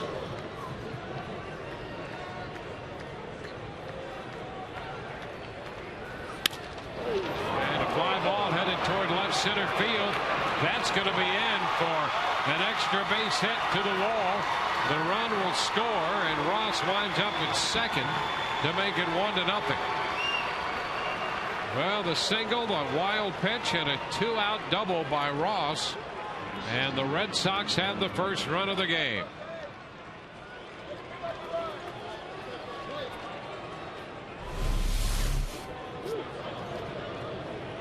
Cody Ross able to go down and away and get this pitch. Not a bad pitch by David, especially where Ross hit it. Got that out into left center field, was able to split the defenders and get it to the wall. They're the only run of the game so far. And now here's Ryan Lavarnway. And he shoots it off the glove of Zobrist into shallow center. And here comes Ross in to score. That's going to make it 2-0. Well, the first pitch fastball, and Lavarnway got it just off the glove of Zobrist as the ball deflects into center field. And with 2 outs, the Red Sox have scored twice. Well, Ben did all he could. This ball by Lavarnway was hit hard. He gives good effort on the dive. And just off the glove, you get a great shot of it here. That ball was smoked. I mean, just off the tip.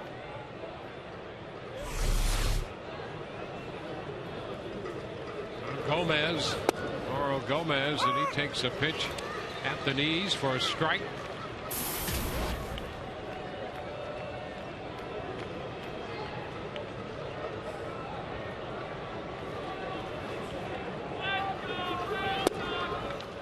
Strike on the outside edge.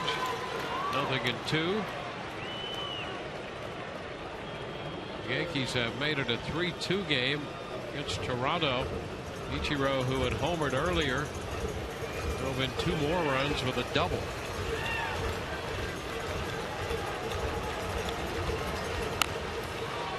Cut, a foul ball. So Price touched for a couple runs on 3 hits here in the 6th inning. Red Sox now have 5 hits on the night.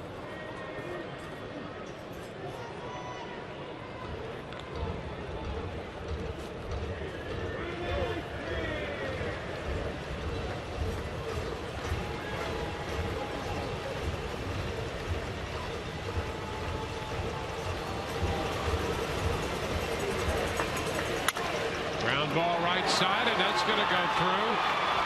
And to second goes LeVarn way. Gomez reaching out. Got that one to the right of Pena and through. Well, just taking advantage of that open right side. He wasn't going to be able to pull that pitch. It was too far away from him. With Pena holding LeVarn way on, he's able to sneak it right by him.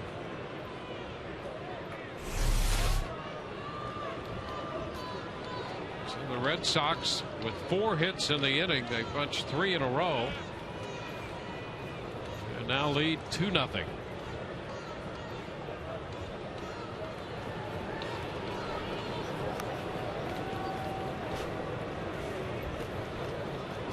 Mike Aviles, who has grounded out and singled, about to step in.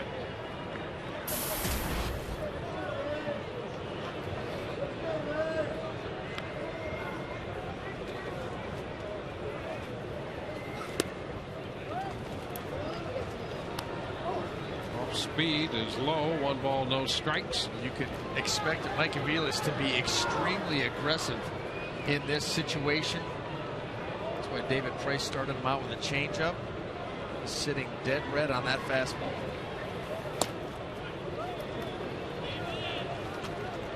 Two and 0.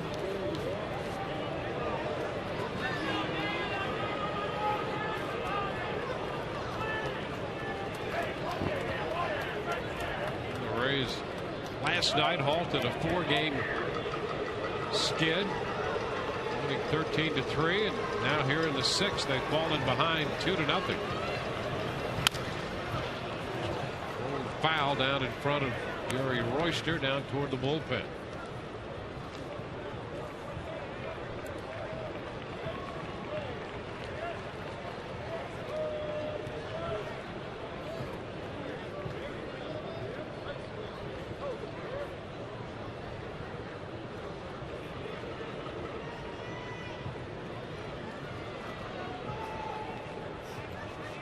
The 2-1.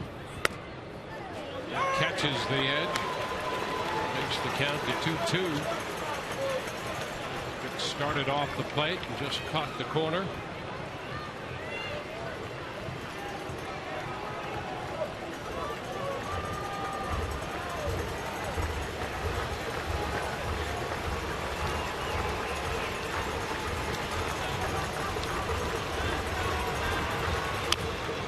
Foul ball.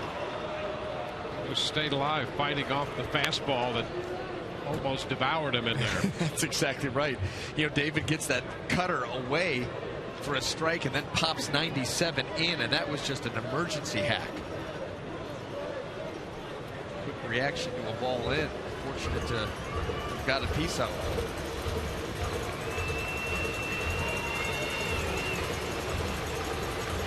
it. David to try the 2-2 again, and it's fouled.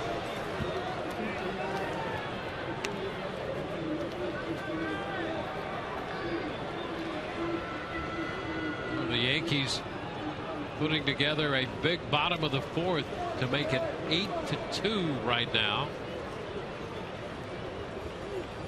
It's a 7-run 4th.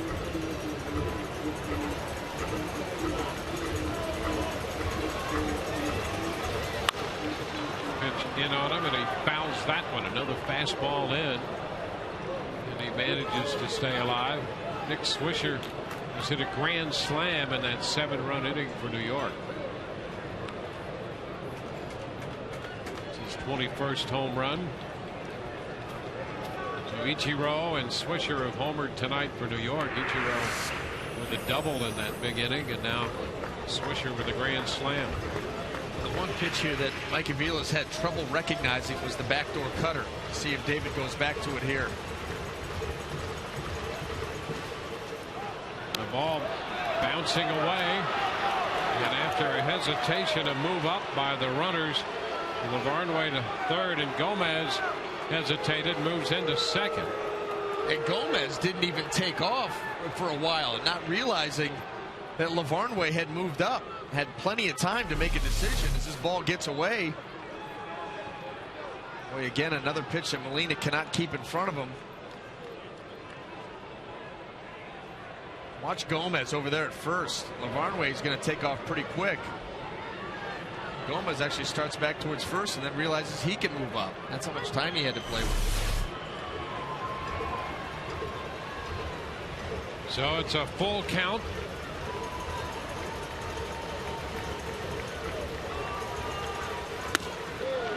And ball 4, fastball high, and the bases are loaded. Jim Hickey's going to head to the mound.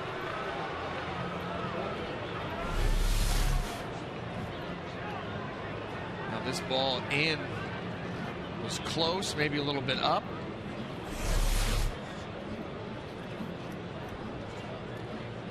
David Price not very happy right now, but he needs to bear down one hitter, get this out, keep this at a 2-run deficit. Nice. Yeah, here with a couple outs, it's turned into a long inning, and nothing else. Hickey gives him a breather out here. Yeah, exactly, and tries to get him to refocus. You know, you wonder how much, you know, of this inning has become mental for David. Frustrated. You got the 2 outs, then had that wild pitch where Iglesias was able to move up to second, then Cody Ross hits a pretty good pitch. Then he starts to get bled. A hard hit by Lavarnway, a ball that finds a hole on the right side, becomes very, very frustrating. But now the game hangs in the balance here with the bases loaded. Cannot let Boston blow this thing open. Well, they're loaded with 2 outs. 4 consecutive hitters have reached. They've scored twice, and here is Daniel Nava. And a ground ball to third. Longoria takes it to second to Keppinger. So a 27-pitch inning. 2-run score for Boston. They lead 2-0.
By Coventry Healthcare of Florida, lighting the way to better health. And by Subway Restaurants. Play hard, eat fresh.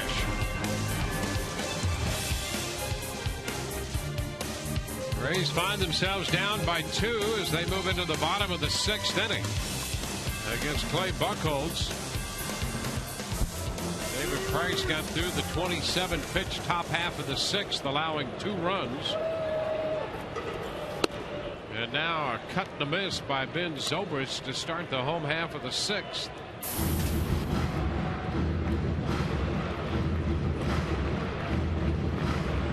Ben 0 for 2 tonight. Now the ball off his right ankle in the 3rd inning, and then finished the at bat popping out.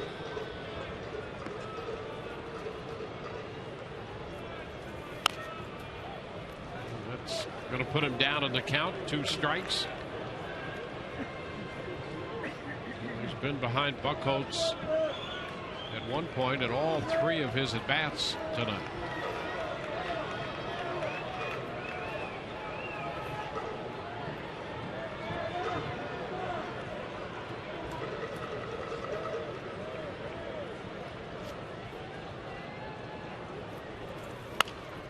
A number to the 3rd base side. Avili's up with it. He fires a strike to first. You know, and that ball was not hit that hard, but not an easy play for Mike Aviles. That was a breaking ball that was hit right off the end of the bat over there. That's going to have some weird spin on it, and sometimes a ball hit that softly with crazy spin can really eat up an infielder. Watch how this ball comes off the bat. Right off the end. That's got some English on it. Not as easy a play as Aviles made it look. Yeah, if that were a pool table, it'd be a trick shot. That's right. Get a little reverse spin.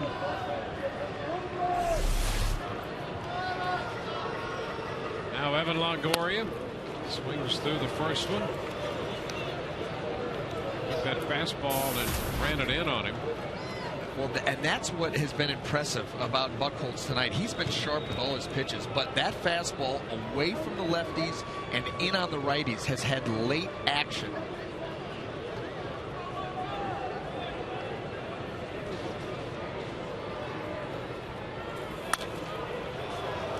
Fouls it.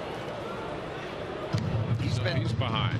Well, and that seems to be the theme. I mean, Buchholz is out there attacking, but it's been the quality of his pitches and the fact that he is moving the ball in and out very well. These Rays hitters not comfortable up there being able to look on one side of the plate for very long because he is mixing it up.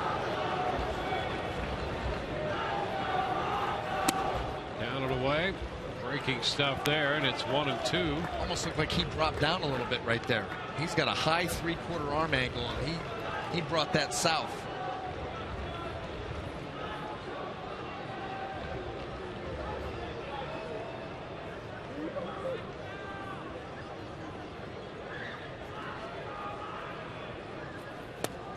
And Longoria out on strikes. Off speed got him. That was a changeup, and I'm going to tell you what, it looked just like a fastball, just like the fastball that he humps up on. Watch him sell this with the arm speed. Certainly fooled Evan. That's what happens when you combine arm speed with proper location. Just unhittable. Here's Matt Joyce looking for his first hit of the night. Matt moved up in the lineup tonight by Joe Madden because he had good history against the right-hander Buchholz, and Buchholz started him with the off-speed pitch for a strike.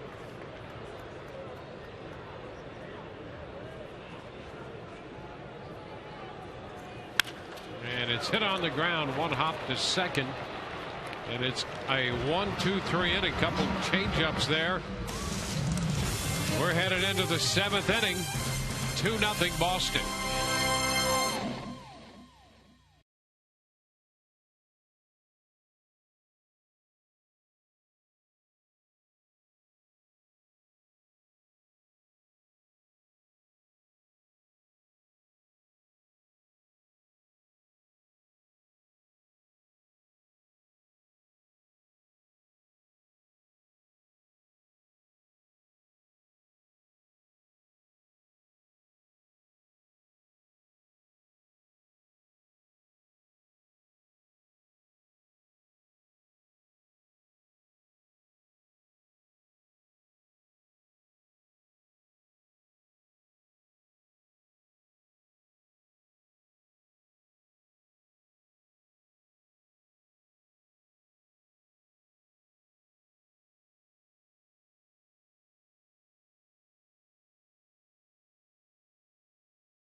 On your Tampa Bay Rays, log on to TampaBay.com. From the diamond to the clubhouse, we bring you the in-depth news, stories, and scores 24 hours a day only at TampaBay.com, powered by the Tampa Bay Times.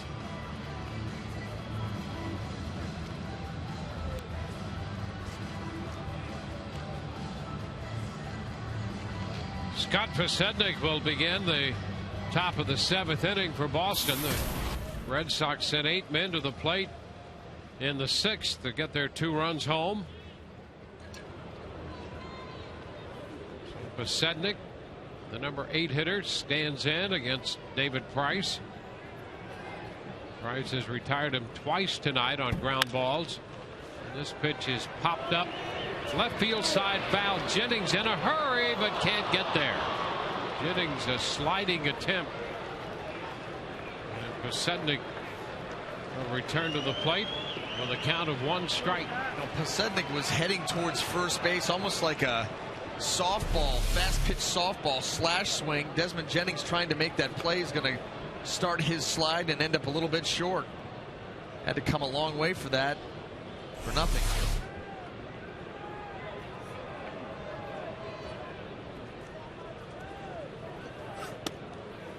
Well, the breaking ball in there for a strike. 0-2.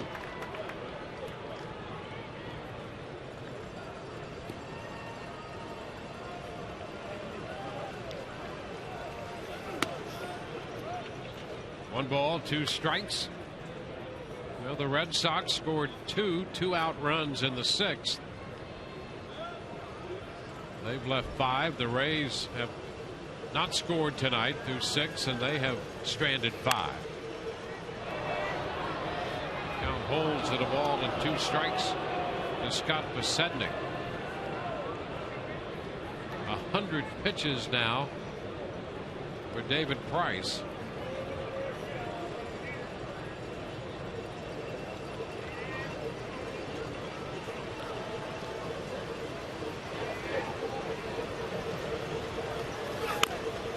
Chopper. Price with a nice play. Quick throw to first. Not in time. Safe the call by Tim McClellan. Well, that was a great effort by Price. That high chop made that possible. Well, David Price is a good athlete, good hop off the mound, and he was going to be the only guy that was going to be able to make this play. He did everything that he could, but Pasednik just able to get that right foot to the front of the bag. You see right there, boy, bang bang. So the Red Sox have hit number 7, and now for the 3rd straight inning they put the leadoff man on. Well, and with speed, maybe look for Iglesias here to lay down a bunt. They can try to play hit and run. He's hit a couple of ground balls, but Bobby Valentine maybe playing for that extra run and try to bunt over Pasednik.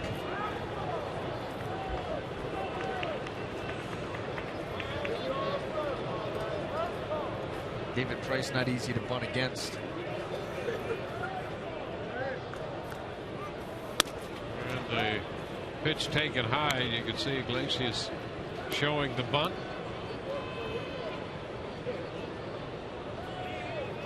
Well, he's equaled his output. He's been in 15 games for the Red Sox and gone 2 for 35 and now 2 for 2 tonight. They're trying to bunt the runner over. Off David Price. 2 for 35 off the rest of the league. Yeah, exactly. Toss, step back, and a toss into the dirt dug out by Pena. No, and you get to the later part of the games, there is a defense built for this. You just don't have to concede. If the guy gets the bunt down, he's going to move the runner up. You can run the crash play where Pena, Longoria are crashing in, as long with David Price after he releases the ball, and if he bunts it into that, you just turn and fire to second. Fastball high. And that's it. It's almost like what you have going on. Evan Longoria's coming in, Carlos Pena's coming in, Zobrist is covering second as Keppinger heads over towards first. And if that ball's bunted and someone gets to it quickly, you just spin and get the lead runner at second base.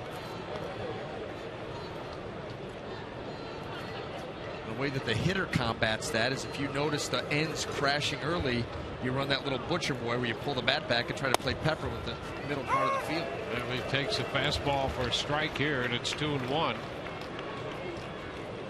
reason hop up in the bullpen. The reason I know all that is because playing in the National League, we would do those drills all the time. And I remember one time bunting into the crash play and costing us dearly. And Buck Showalter, the only time he aired me out on the bench for bunting into that play.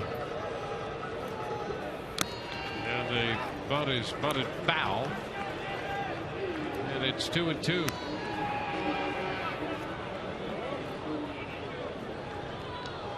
J.P. Howell is now up as well in the Rays bullpen, joining Badenhop.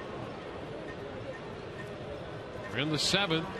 J.P. just starting to get loose.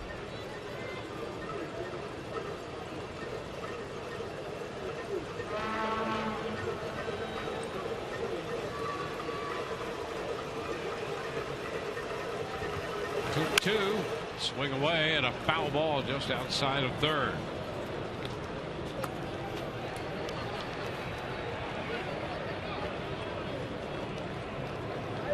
He's 0 for 2 with a walk last night, no run scored. He was 0 for 3 here on Tuesday and walked and scored a run.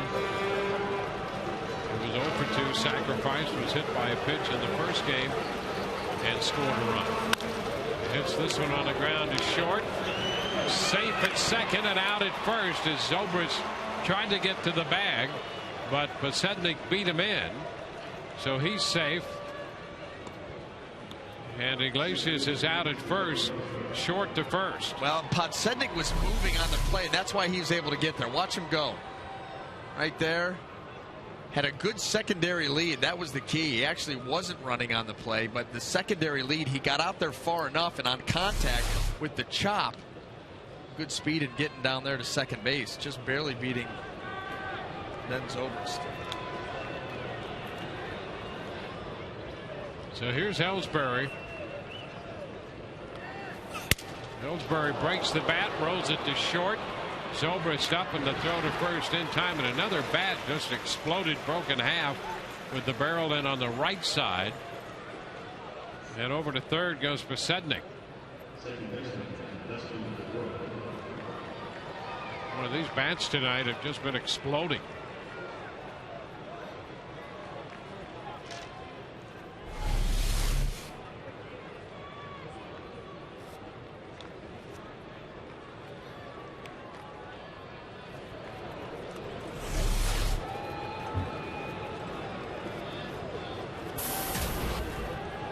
Pedroia, Dustin Pedroia, 0 for 2, 0 for 3 actually, and Joyce made a great running catch on the warning track and right on a ball he hit in the 6th. Strike one on the foul ball.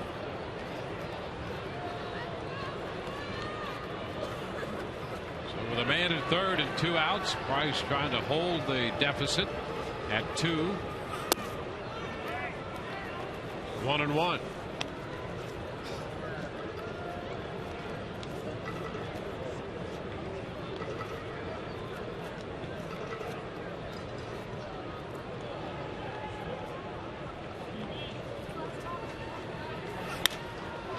Got it in on him. It pops him up. Fastball in. Zobrist out from short. Makes the catch to retire the side. They leave a runner. 7th inning stretch time. It's 2-0 Boston.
Rays down 2-0 coming into bat in the bottom of the 7th inning with Jeff Keppinger leading off.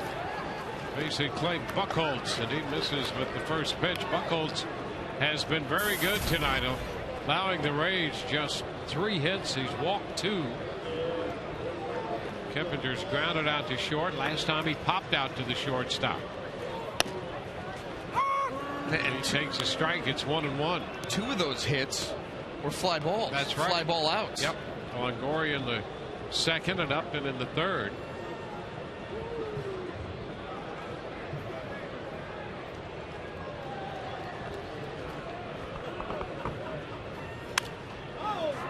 Fouled out of play, and it's 1-2. Keppinger not happy, and I get it. He's right now just looking to pop something back through the middle, especially if it's on the outer half. And he got a pitch away that was elevated, and he was looking. He let that ball travel to try to shoot it up the middle the other way and fouled it off.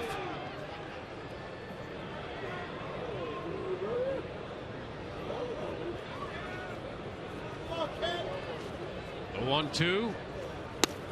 And strike 3 call. That pitch started in and then cut just to catch the corner. Boy, that is a nasty, nasty pitch. Front door cutter. You start this ball off the plate in. The hitter gives up on it, thinking it's a ball in, and then just a little bit of cutting action takes it right to the corner. That's one of those pitches when you're out there on the mound and you're going to throw it. No, if I execute this pitch, it's a strikeout looking. That's exactly what he did. 1 away. Here's Luke Scott. Curveball taken low and inside. 1 ball, no strikes. Buchholz has been pretty methodical tonight, working his way through the Rays lineup.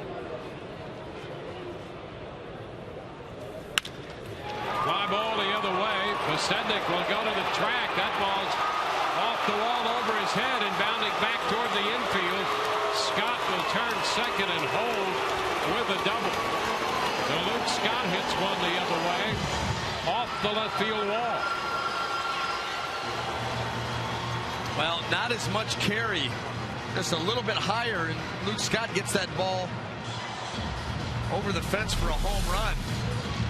He hit this ball hard, had a line drive look to it, and right here this ball was lost by Pasednik. He doesn't know where it's at, and this ball bounced back in. There's nobody there.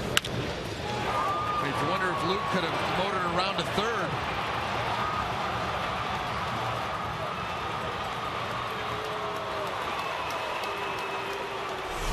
19th double for Scott. Now Carlos Pena. Pena struck out and walked.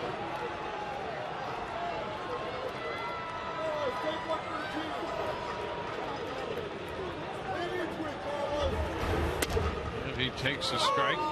How about his last 9 plate appearances for Pena? There's Wade Davis in the bullpen. He's been on base 7 of the last 9 plate appearances. He's homered, walked 5 times. He's been hit once and has struck out twice. So the only time he put the ball into play was the home run. And he's been on base 7 of the 9 plate appearances.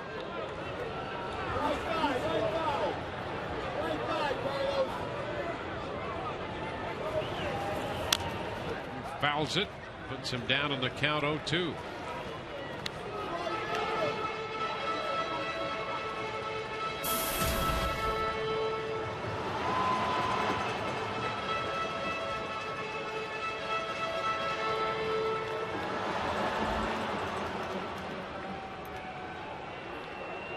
Right-hander Buchholz.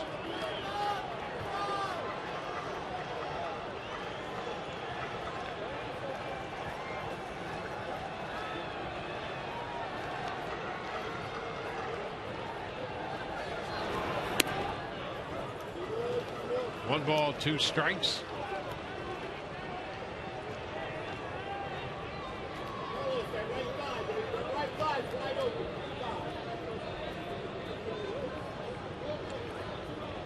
Rays, after scoring 13 runs last night, have no runs tonight. We're in the 7th. And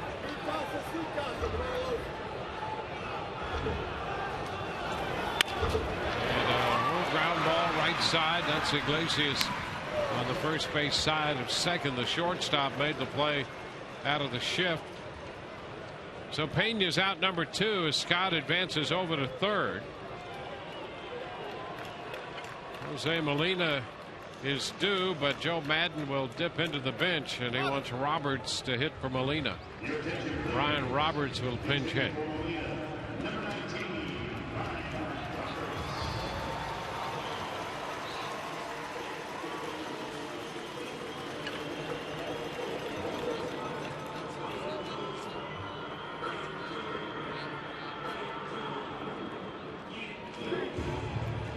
Roberts has never faced Buchholz, so he gets the call.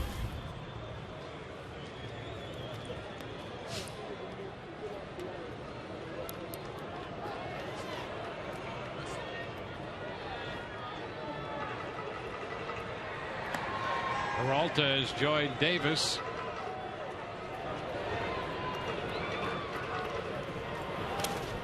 Pitch is low.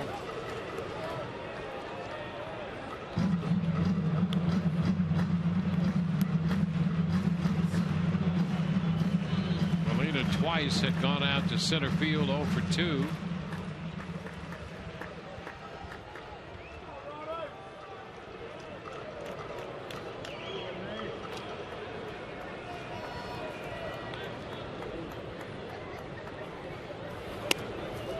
Roberts takes it outside.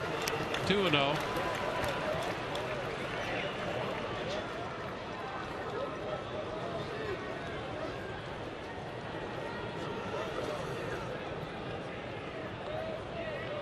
A 2-0 count to Ryan Roberts. And a fly ball into left center. Sednick, and now Ellsbury over there to make the catch. 2-0 fastball. And Roberts lifted it into left center for Ellsbury. On to the 8th, 2-0 Boston.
Line standings in the American League wild card. Baltimore and Oakland with identical records. The Angels 4 back. The Rays 6. Detroit 6 as well. And the Rays are down 2-0 here as we head into the 8th inning. Jose Lobaton will take over behind the plate. Molina lifted for the pinch hitter in the bottom of the 7th inning. And David Price back out to open the 8th, and the first pitch to Cody Ross is a strike. 112 pitches now for David Price, to 105 against the Yankees. That was in his last outing. 1 ball, 1 strike.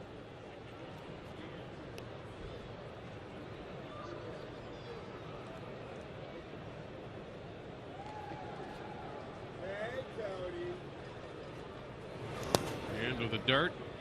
It's 2 balls and a strike. Ross doubled in a run and scored a run in the 6th. Wade Davis stays up in the bullpen.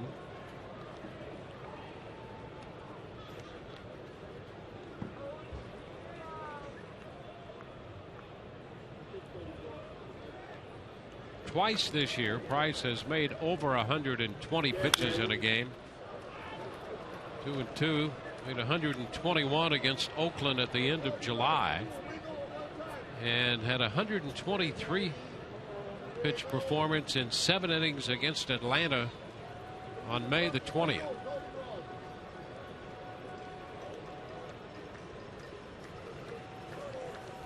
Two, and he strikes out Cody Ross. Join the playoff push and help the Rays stay 162 strong with a special ticket package starting at just $25. The 162 strong pack includes 3 games of your choice, a limited edition neon 162 strong t-shirt, as well as discounts on not only concessions but merchandise as well. Join the push now at RaysBaseball.com. Available only while supplies last. Ryan Lavarnway, the catcher, who singled in a run in the 6th.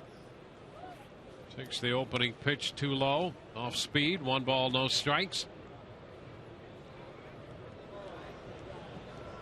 Red Sox scored 2 runs and got 4 of their 7 hits in the 6th inning. That's a strike. They bunched 3 of those hits together, and that's when all the runs scored, all 2 of them. Price had pitched 29 1/3 scoreless innings here at Tropicana Field before he finally gave up a run. Up the right side toward the corner. Joyce on the run. Can't get this one. It one-hops the wall. Lavarnway's on his way to second with a double. That comes with 1 out, his 2nd straight hit. And the 7th. So Lavarnway's at second. And that's going to get Joe Madden out of there. Madden out of the dugout and on his way to the mound. So Price gives up the hit here in the 8th inning. He'll depart trailing 2-0. Call to the bullpen. Brought to you by Metro PCS, wireless for all.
transmitted in any form, and the accounts and descriptions of this game may not be disseminated without the express written consent of the Tampa Bay Rays.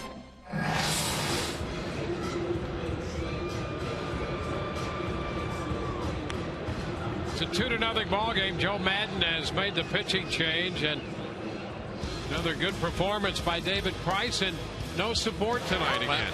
Exactly. No runs of support. David Price here pitching into the 8th inning, having given up just 2 runs, was very dominant. Had that one stretch in the 6th inning that Boston was able to put some things together against him, and that right now is just the difference in the ball game. So 7 strikeouts in 7 1/3 for Price, and Wade Davis takes over. Gomez looks at a strike. 8 hits allowed by Price. He walked 1 and has given up 2 runs. He's responsible for LeVarn Wade's second. Cut and a miss. 0-2. So Wade Davis on in relief. Price made 119 pitches tonight.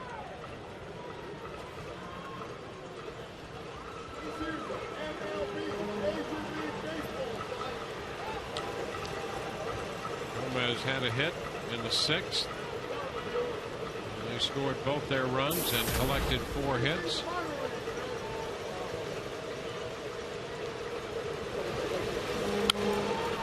Popper foul. That's going to carry into the stands. The Yankees have a 10-4 lead on Toronto in the top of the 6th inning in New York. Bottom of the 5th in Kansas City. The White Sox lead the Royals 3-0.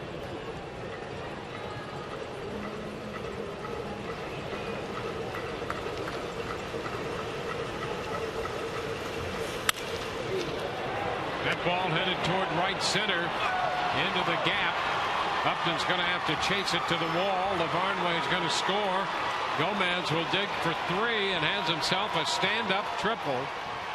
So the run scores to make it 3-0 Boston on a triple by Gomez. Gomez taking that ball the other way into right center field and deep, and able to get all the way to 3rd standing up. Never thought that would have been possible. This ball's elevated. Gomez gets on top of it, gets behind it, gets that ball out there to right center, and then once it splits the defenders, Gomez just keeps on chugging.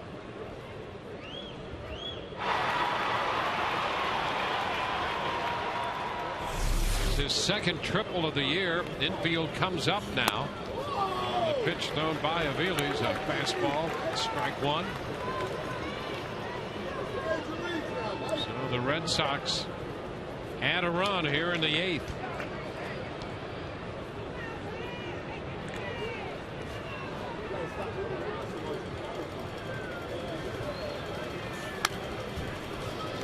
Two.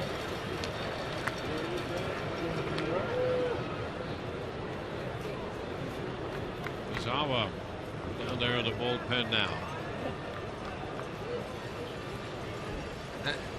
That may be welcome sight the way Buchholz is throwing the ball, and as well as Tazawa's throwing the ball. But Buchholz has been excellent tonight. Ball in the dirt, and he went after it. He's out on strikes. Chased the curveball, and that is out number 2 of the inning. Well, just took his gum out and smoked it down the 3rd baseline left-handed. Very frustrating at bat there for Aviles.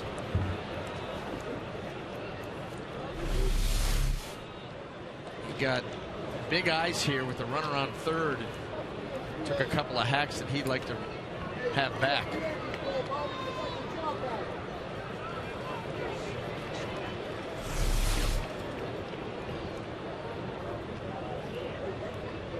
Daniel Nava hitting left-handed against Wade Davis. Pitch is low, 1 ball, no strikes. Nava 0 for 3 against Price from the right side, including a couple strikeouts.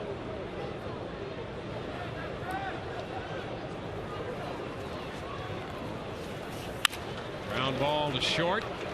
Zobrist comes up with it, and the throw in plenty of time, but the Red Sox score a run, leave 1, and lead 3-0.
half of the 8th inning. Desmond Jennings leading off for the Rays. And also tomorrow, you can get this Desmond Jennings Prodigy t-shirt, courtesy of the Tampa Bay Times, as part of Friday Fest, presented by Captain Morgan. It's the last Friday Fest of the year.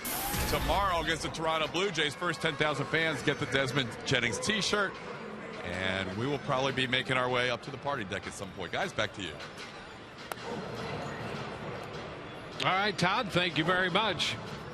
Somehow Todd and party deck go together, and he's probably correct. They will be gravitating toward the party deck tomorrow. Peanut butter and jelly. It's a natural. Junichi Tozawa is the new pitcher. Buchholz out of the game, and that might not be all that bad. I cannot imagine Tozawa could be much better than Buchholz was tonight. Loney's at first base now, replacing Gomez. And Desmond Jennings leads it off, takes the first pitch, and that's a strike. 7 innings for Buchholz, 94 pitches. There's James Loney. No runs, 4 hits. He struck out 4 and walked 2.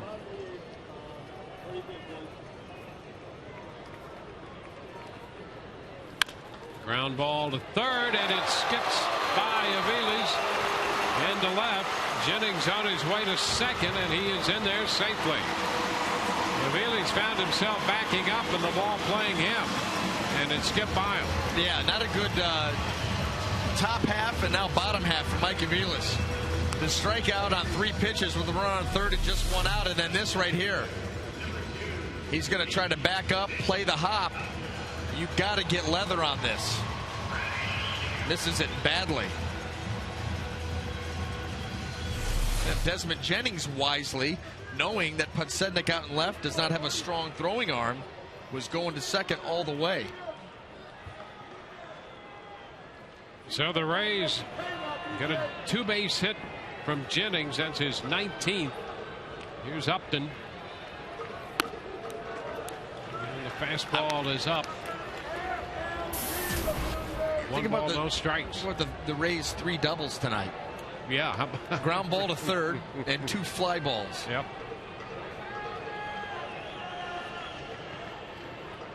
Sorry, 4 doubles. Yeah, 4 of their 5 hits are doubles. Luke hit one off the wall. Off the wall, yeah.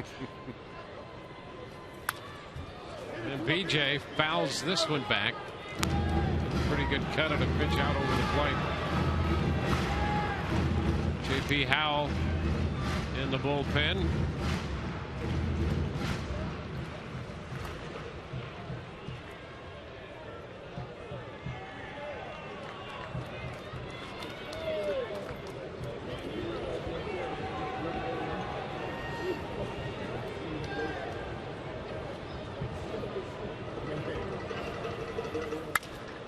Upton takes it to right field. Nava toward the line, still on the run, makes the catch. Jennings will tag and go to third. So 1 out with a runner at third. Then Zobrist will bat. Right now we'll check in with Laura McKeeman. Thanks, Dwayne. We want to make sure everyone tunes into our Rays Live post-game show presented by Checkers. Todd and Orestes will anchor the coverage, and they'll have highlights from Toronto and New York. We'll hear from Joe Madden. And, of course, hopefully David Price when we get in there, and a lot of other players in the clubhouse. And then Dwayne and B.A., you guys will break this one down. We'll do our very best. I can't afford another breakdown. Honestly. You can make it. No. Yep. Yes, you can. I'll tell you how I can make it. A nice comeback victory for the Rays. That would make the breakdown much easier. Yes, it would. Here's Ben Zobrist. And looking for his first hit tonight. And that pitch is a strike. Fastball on the corner.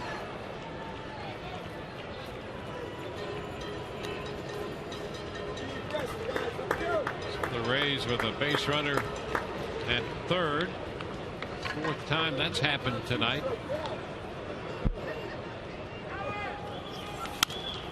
Then fouls it the other way, out of play, 0-2.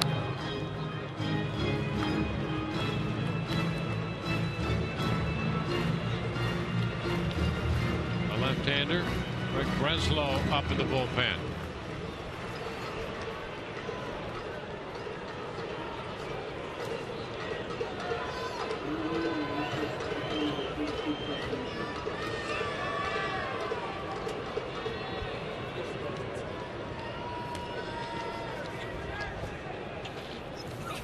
upstairs. 1 ball, 2 strikes.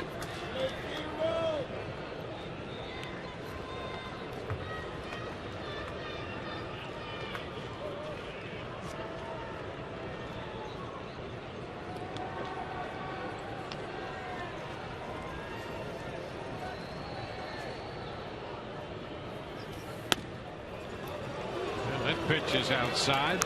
Shot the fastball out there, and it's 2-2.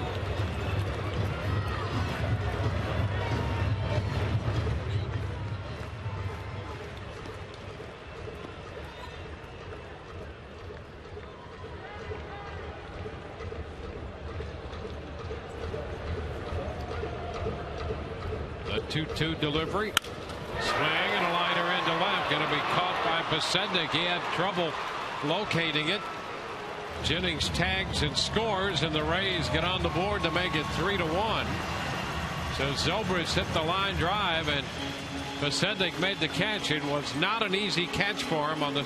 Turned out to be a sacrifice fly. No, it was not. There was the last minute. Watch the head. He watches that ball as far and as long as he can before getting the head out of the way. So the Rays make it 3-1. And here's Evan Longoria.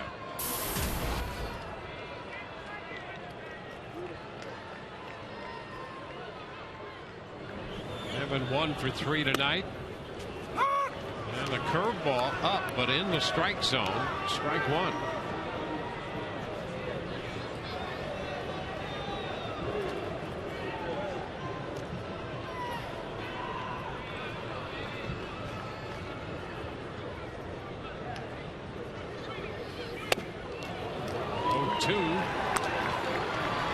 Which disappeared on Longoria.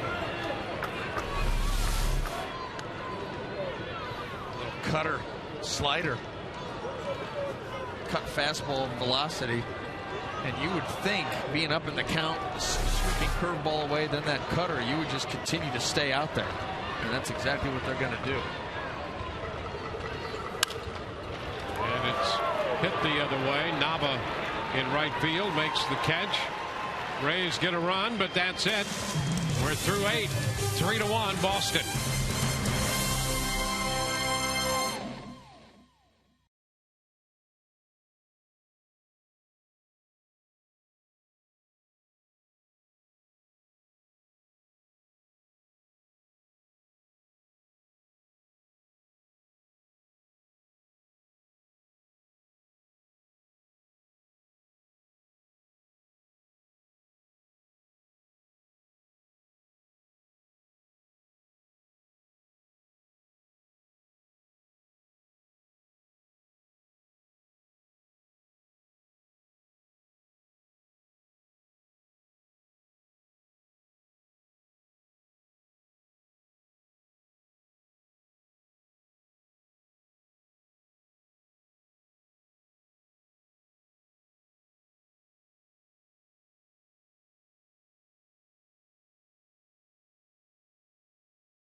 Mosaic Company and the Rays are working together to end hunger through home runs for food.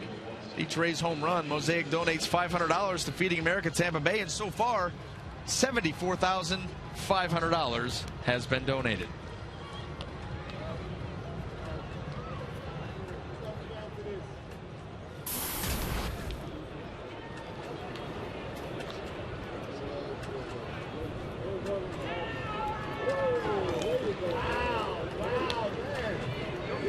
Scott Pasednik will open the 9th inning with J.P. Howell taking over. And that pitch is a strike as Pasetnik shortened on the bat. Iglesias, the shortstop, will be next, and then Ellsbury. It's Andrew Bailey starting to loosen in the bullpen.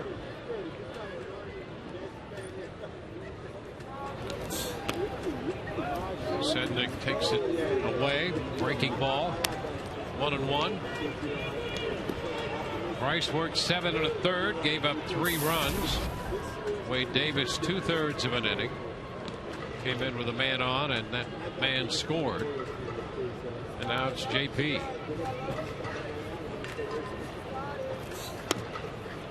And a strike again. He shortened, and that curveball dropped in for strike 2. 1-2. Now, he took that pitch about the same way he caught the line drive off the bat of Zobrist. Same form.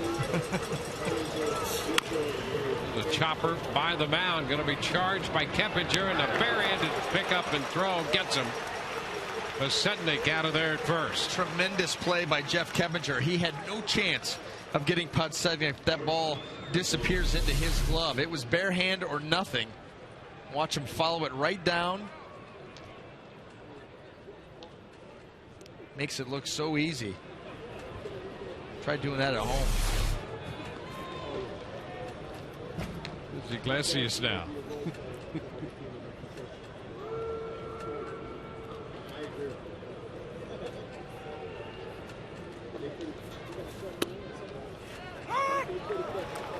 There's a strike call to the Boston shortstop.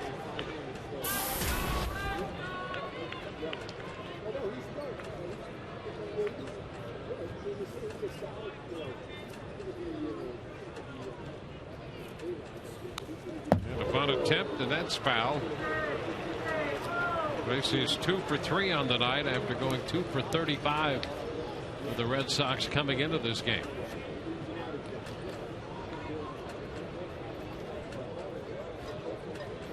A 2-strike count.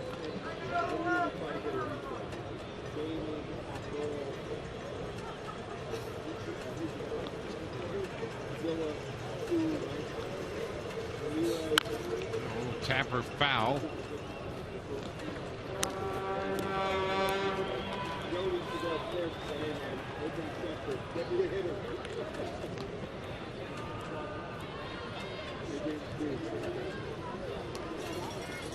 Three 9-0 for Boston.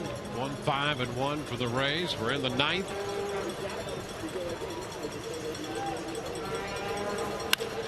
And a shot to left field. Jennings going back. That ball's going to go. Home run, Iglesias. On an 0-2 pitch, he hits his first home run. And what a night he's had. He was 2 for 35 in 15 games with the Red Sox. Tonight, he's 3 for 4, and he picks up his first home run. His first big league home run to make it 4-1.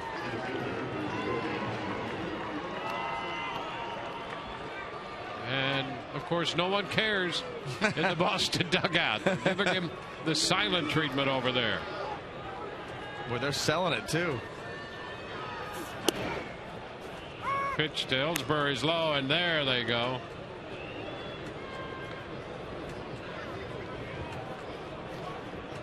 So it's now 4-1. Boston with 10 hits, 3 for the shortstop Iglesias.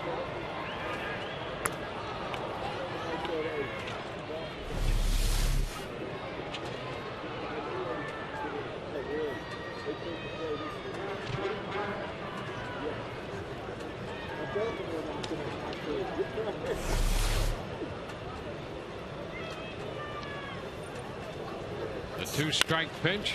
Ellsbury reaching out, bounces it to second, and the throw to first. Ellsbury out of there. Keppinger to Pena.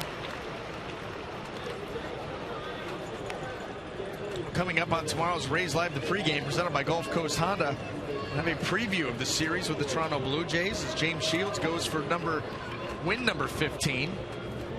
I will have a topic for discussion. A pitching change coming. J.P. Howell departs, and we'll be back in a moment. This call to the bullpen.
Badenhop on now to face Dustin Pedroia, and the pitch is a strike. Just for the record, Iglesias does have 2 home runs in the minor leagues and 976 at bats, including one at Pawtucket this year.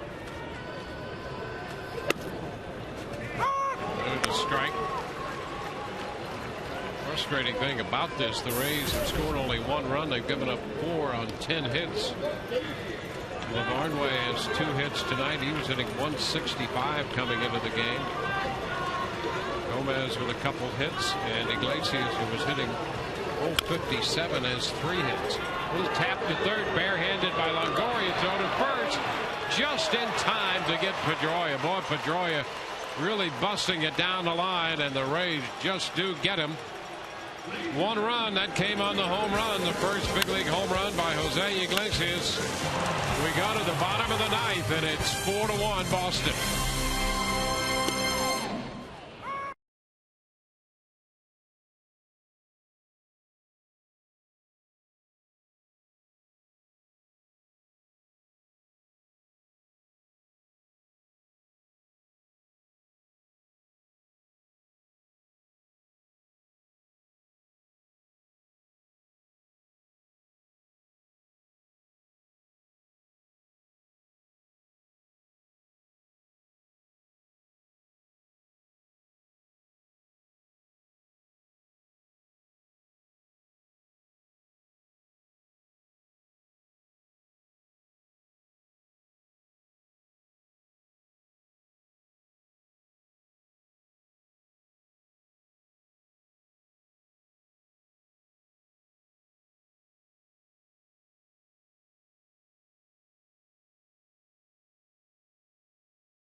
By Buddy's Home Furnishings and by the 2012 GMC Sierra. It's our best Sierra ever. Back at Tropicana Field, this game moves into the bottom of the 9th inning. 3 outs and 3 runs separate the Rays from losing the season series to the Red Sox. They're going to face Andrew Bailey. and have Matt Joyce lead off. Joyce, Keppinger, and then Luke Scott. Well, the key for the Rays here, need base runners. You're down by 3. And Bailey's pitch is too low to Joyce. Matt 0 for 3 tonight.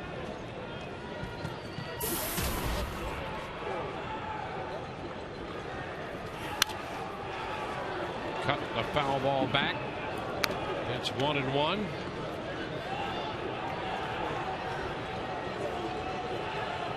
Rays have been out hit 10-5.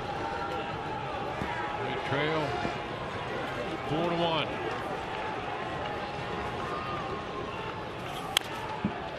Bouncing ball, that's foul.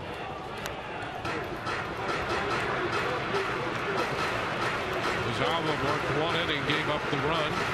Buchholz 7 shutout innings for Boston.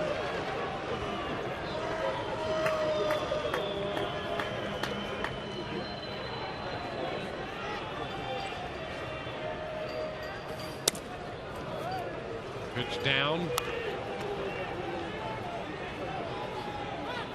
2 balls, 2 strikes the count.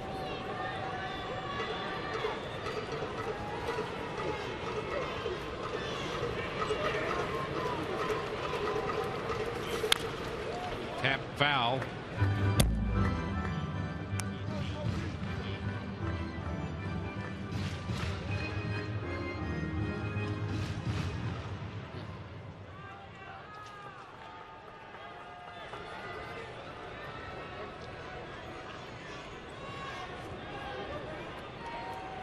Bailey's 2-2 and a ground ball up the middle. Base hit into center. Well, let's see if that's a start. Matt Joyce picks up his first hit of the night. 1 on, nobody out. Jeff Keppinger on his way to the plate. Well, base runners, that's it. You got to put them on.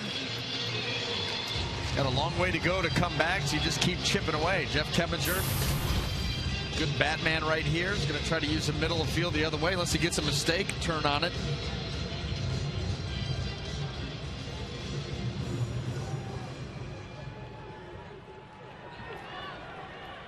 Now Keppinger. Pitch is too high to him.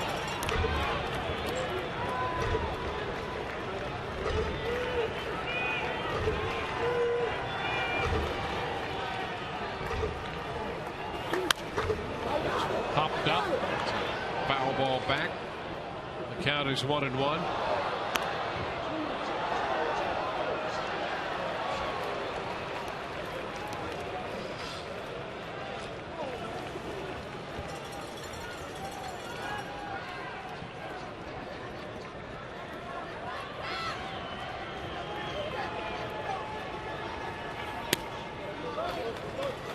Two balls and a strike.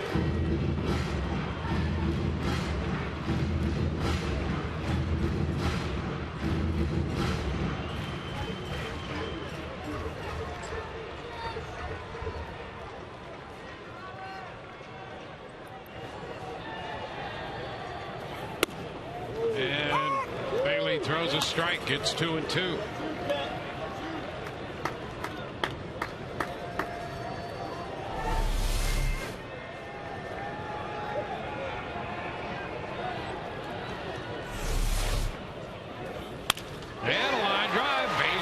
Center came back with a breaking ball, and Keppinger puts it into play.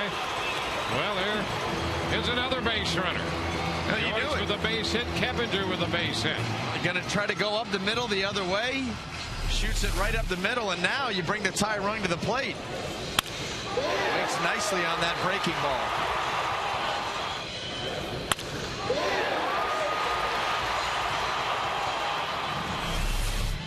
Randy Neiman, the pitching coach, to the mound to talk it over with Bailey.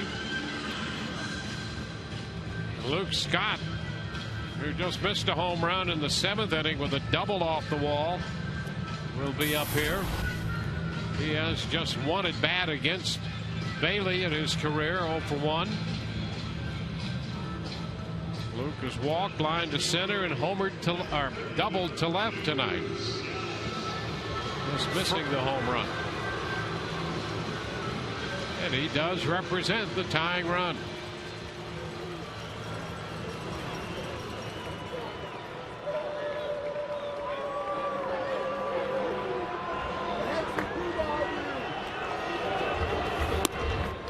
Pitch is too high. A fastball.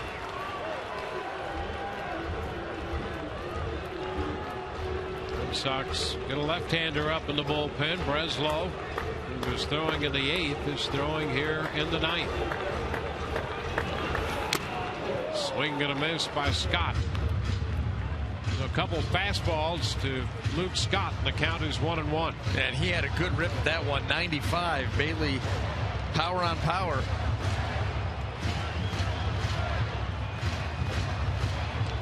Fernando Rodney down there moving around for the Rays in their bullpen.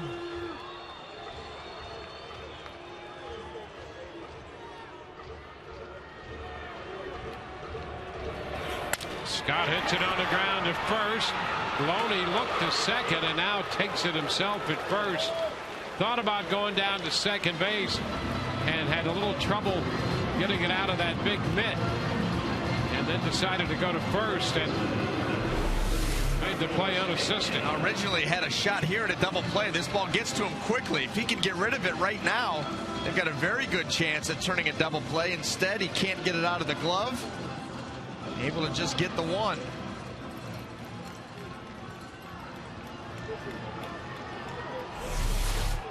Second and third now, and the hitter is Carlos Pena.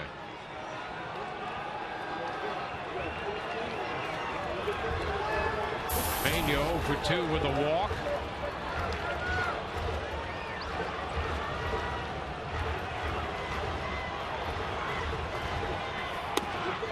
Pena takes a strike around the knees. A fastball. Pena 0 for 2 with a couple walks. Padilla the right-hander, Breslow the lefty.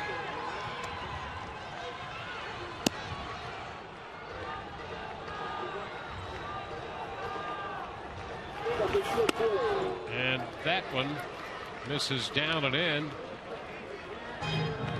1 ball, 1 strike.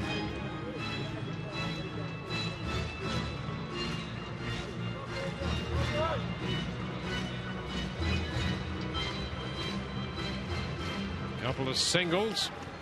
Runners moving up on the ground ball. 1 out. And that's a strike. Pena tried to check, but he went after that pitch. Had a little late dart on it. Yeah, at 90 miles an hour. Look at this ball cut down and in. Carlos commits and cannot hold up.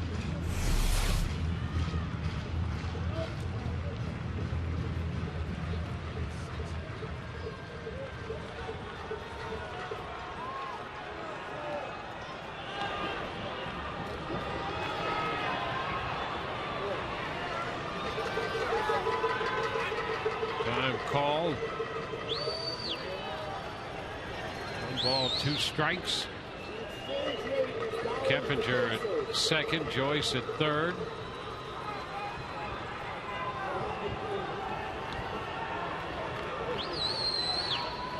One ball, 2 strikes. Here it is. And it's down. 2 balls, 2 strikes. Fastball low.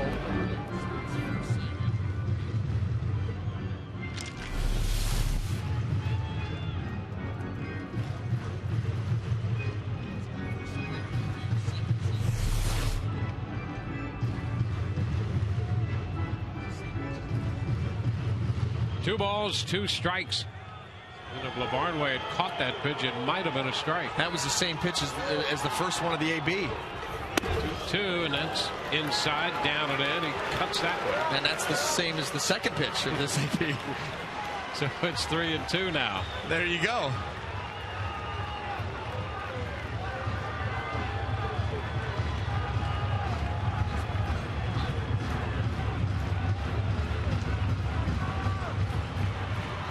And it's second and third, 1 out, 3-2 the count on Pena. And a line drive base hit into right. Joyce will score. Keppinger goes to third.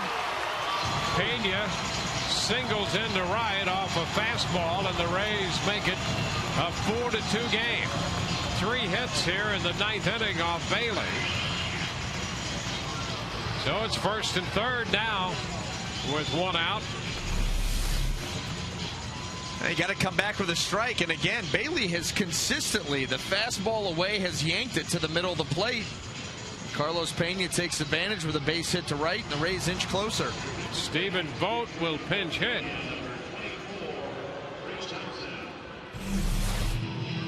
Thompson will run for Pena. So the Rays put some speed at first base. That would be the potential tying run at first, so they put speed aboard. Oh, and you see here, I wonder if Joe puts him in motion. Try to pick up a stolen base, get on the scoring percentage where a base hit could potentially tie this game. Stephen Vogt hitting for Lobaton.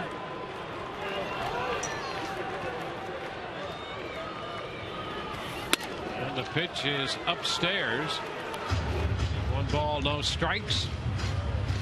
Rays make it interesting here in the bottom of the 9th inning. They've got a shot. Vogt looking for his first big league hit.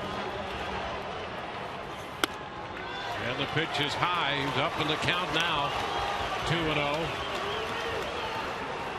Desmond Jennings on deck.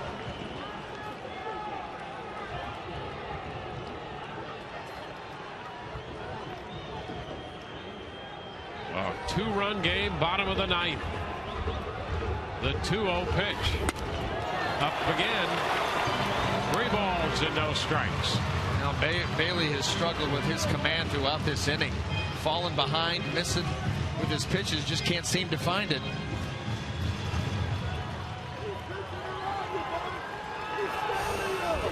Joyce has scored. Keppinger's at third. Thompson is at first.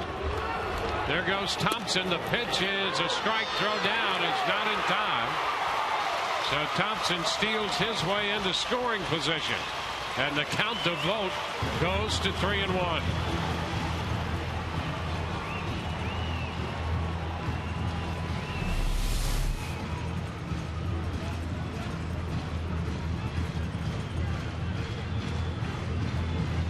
That strike was in the upper reaches of the zone. So the steal puts both men into scoring position. 3-1 the count to Vogt. And he fouls it. And the count goes full. Pitch coming in to the left-handed hitting Vogt.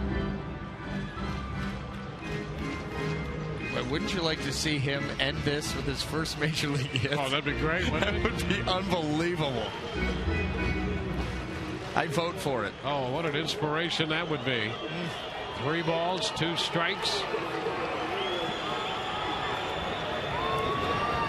Here it is. Popped up foul. Will it stay playable? Avili's over there and he runs out of room. So Stephen Vogt will have another shot.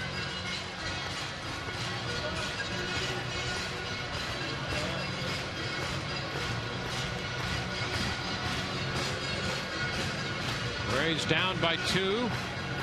2 men on, 1 out, 3-2 the count to Vogt.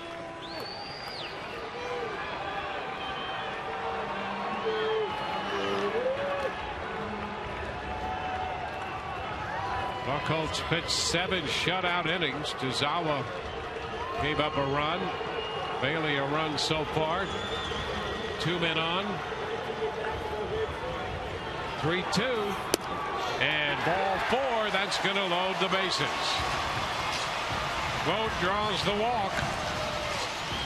Desmond Jennings will be the hitter.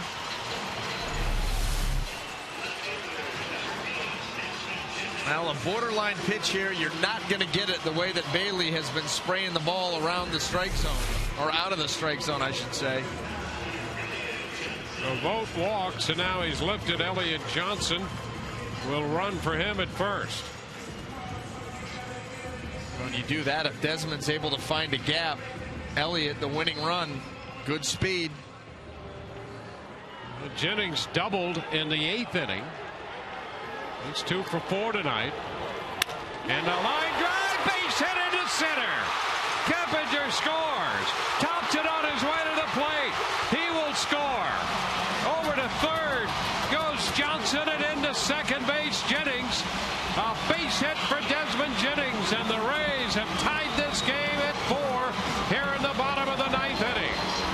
Jennings didn't waste any time. He jumped on the first one, shot it into center, and now the Rays in a great spot to win it. Bobby Valentine trudging out of the dugout. The Rays have picked themselves right up off the floor here in the bottom of the 9th, and there's the pitch. Well, another pitch missed by Bailey. That ball stays up and out over it. Desmond just follows it in and hammers it right back up the middle. Boy, nice job. And takes advantage of the muff there by Ellsbury to get up to second base, and now second and third as the two Rays come around to tie it. So the Rays have tied it. Jennings got the base hit up the middle. That ball bounding away from Ellsbury. So it's a single. Jennings will get 2 runs batted in, and an error charged to Ellsbury, allowing Jennings to move into second. Ironic in that Ellsbury replaced Siriaco in center, because Siriaco had such a difficult time playing center field early in this game. The Rays have tied it 4-4. Padilla is going to be the new pitcher. Upton will be the hitter. And the crucial run carried by Elliott Johnson, who's the runner at third. Now Padilla coming in here to look to get a strikeout. He's got 50 in 47 innings, and you better believe that B.J. Upton is much like Desmond Jennings. That's what those two have done really the last couple of months. Been very aggressive, not waited around to allow the pitcher to get into a count, put them in a hole. They have been aggressive from the get-go, and expect that out of B.J. right here. So 3 runs off Bailey so far. B.J. Upton to face Padilla.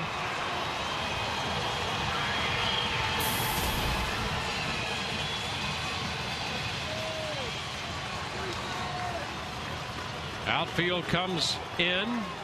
Infield comes up. Padilla and Upton.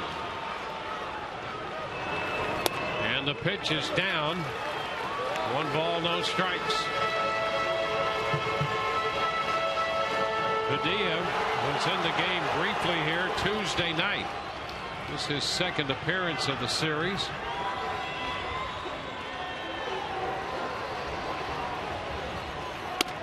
Outside, 2 balls, no strikes.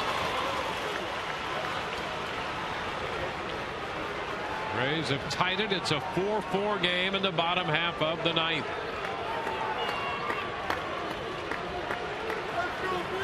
Joey started it with a leadoff single.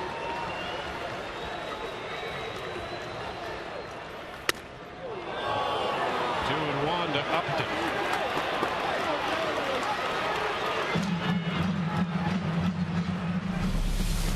Now this fastball here, just a half-hearted swing. BJ started it, did not want to continue. It was obviously not aggressive at all on that swing. Still has the count in his favor here at 2-1.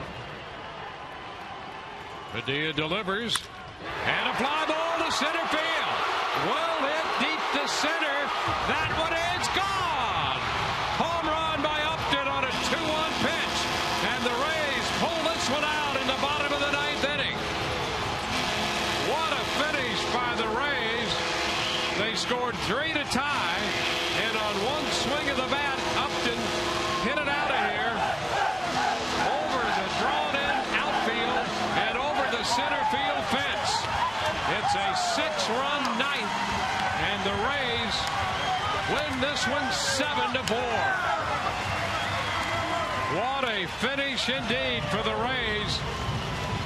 The Rays, who had a 7-run 6th last night and a 13-3 win, have a 6-run 9th tonight and win 7-4. Upton, a walk-off, his 24th home run of the year.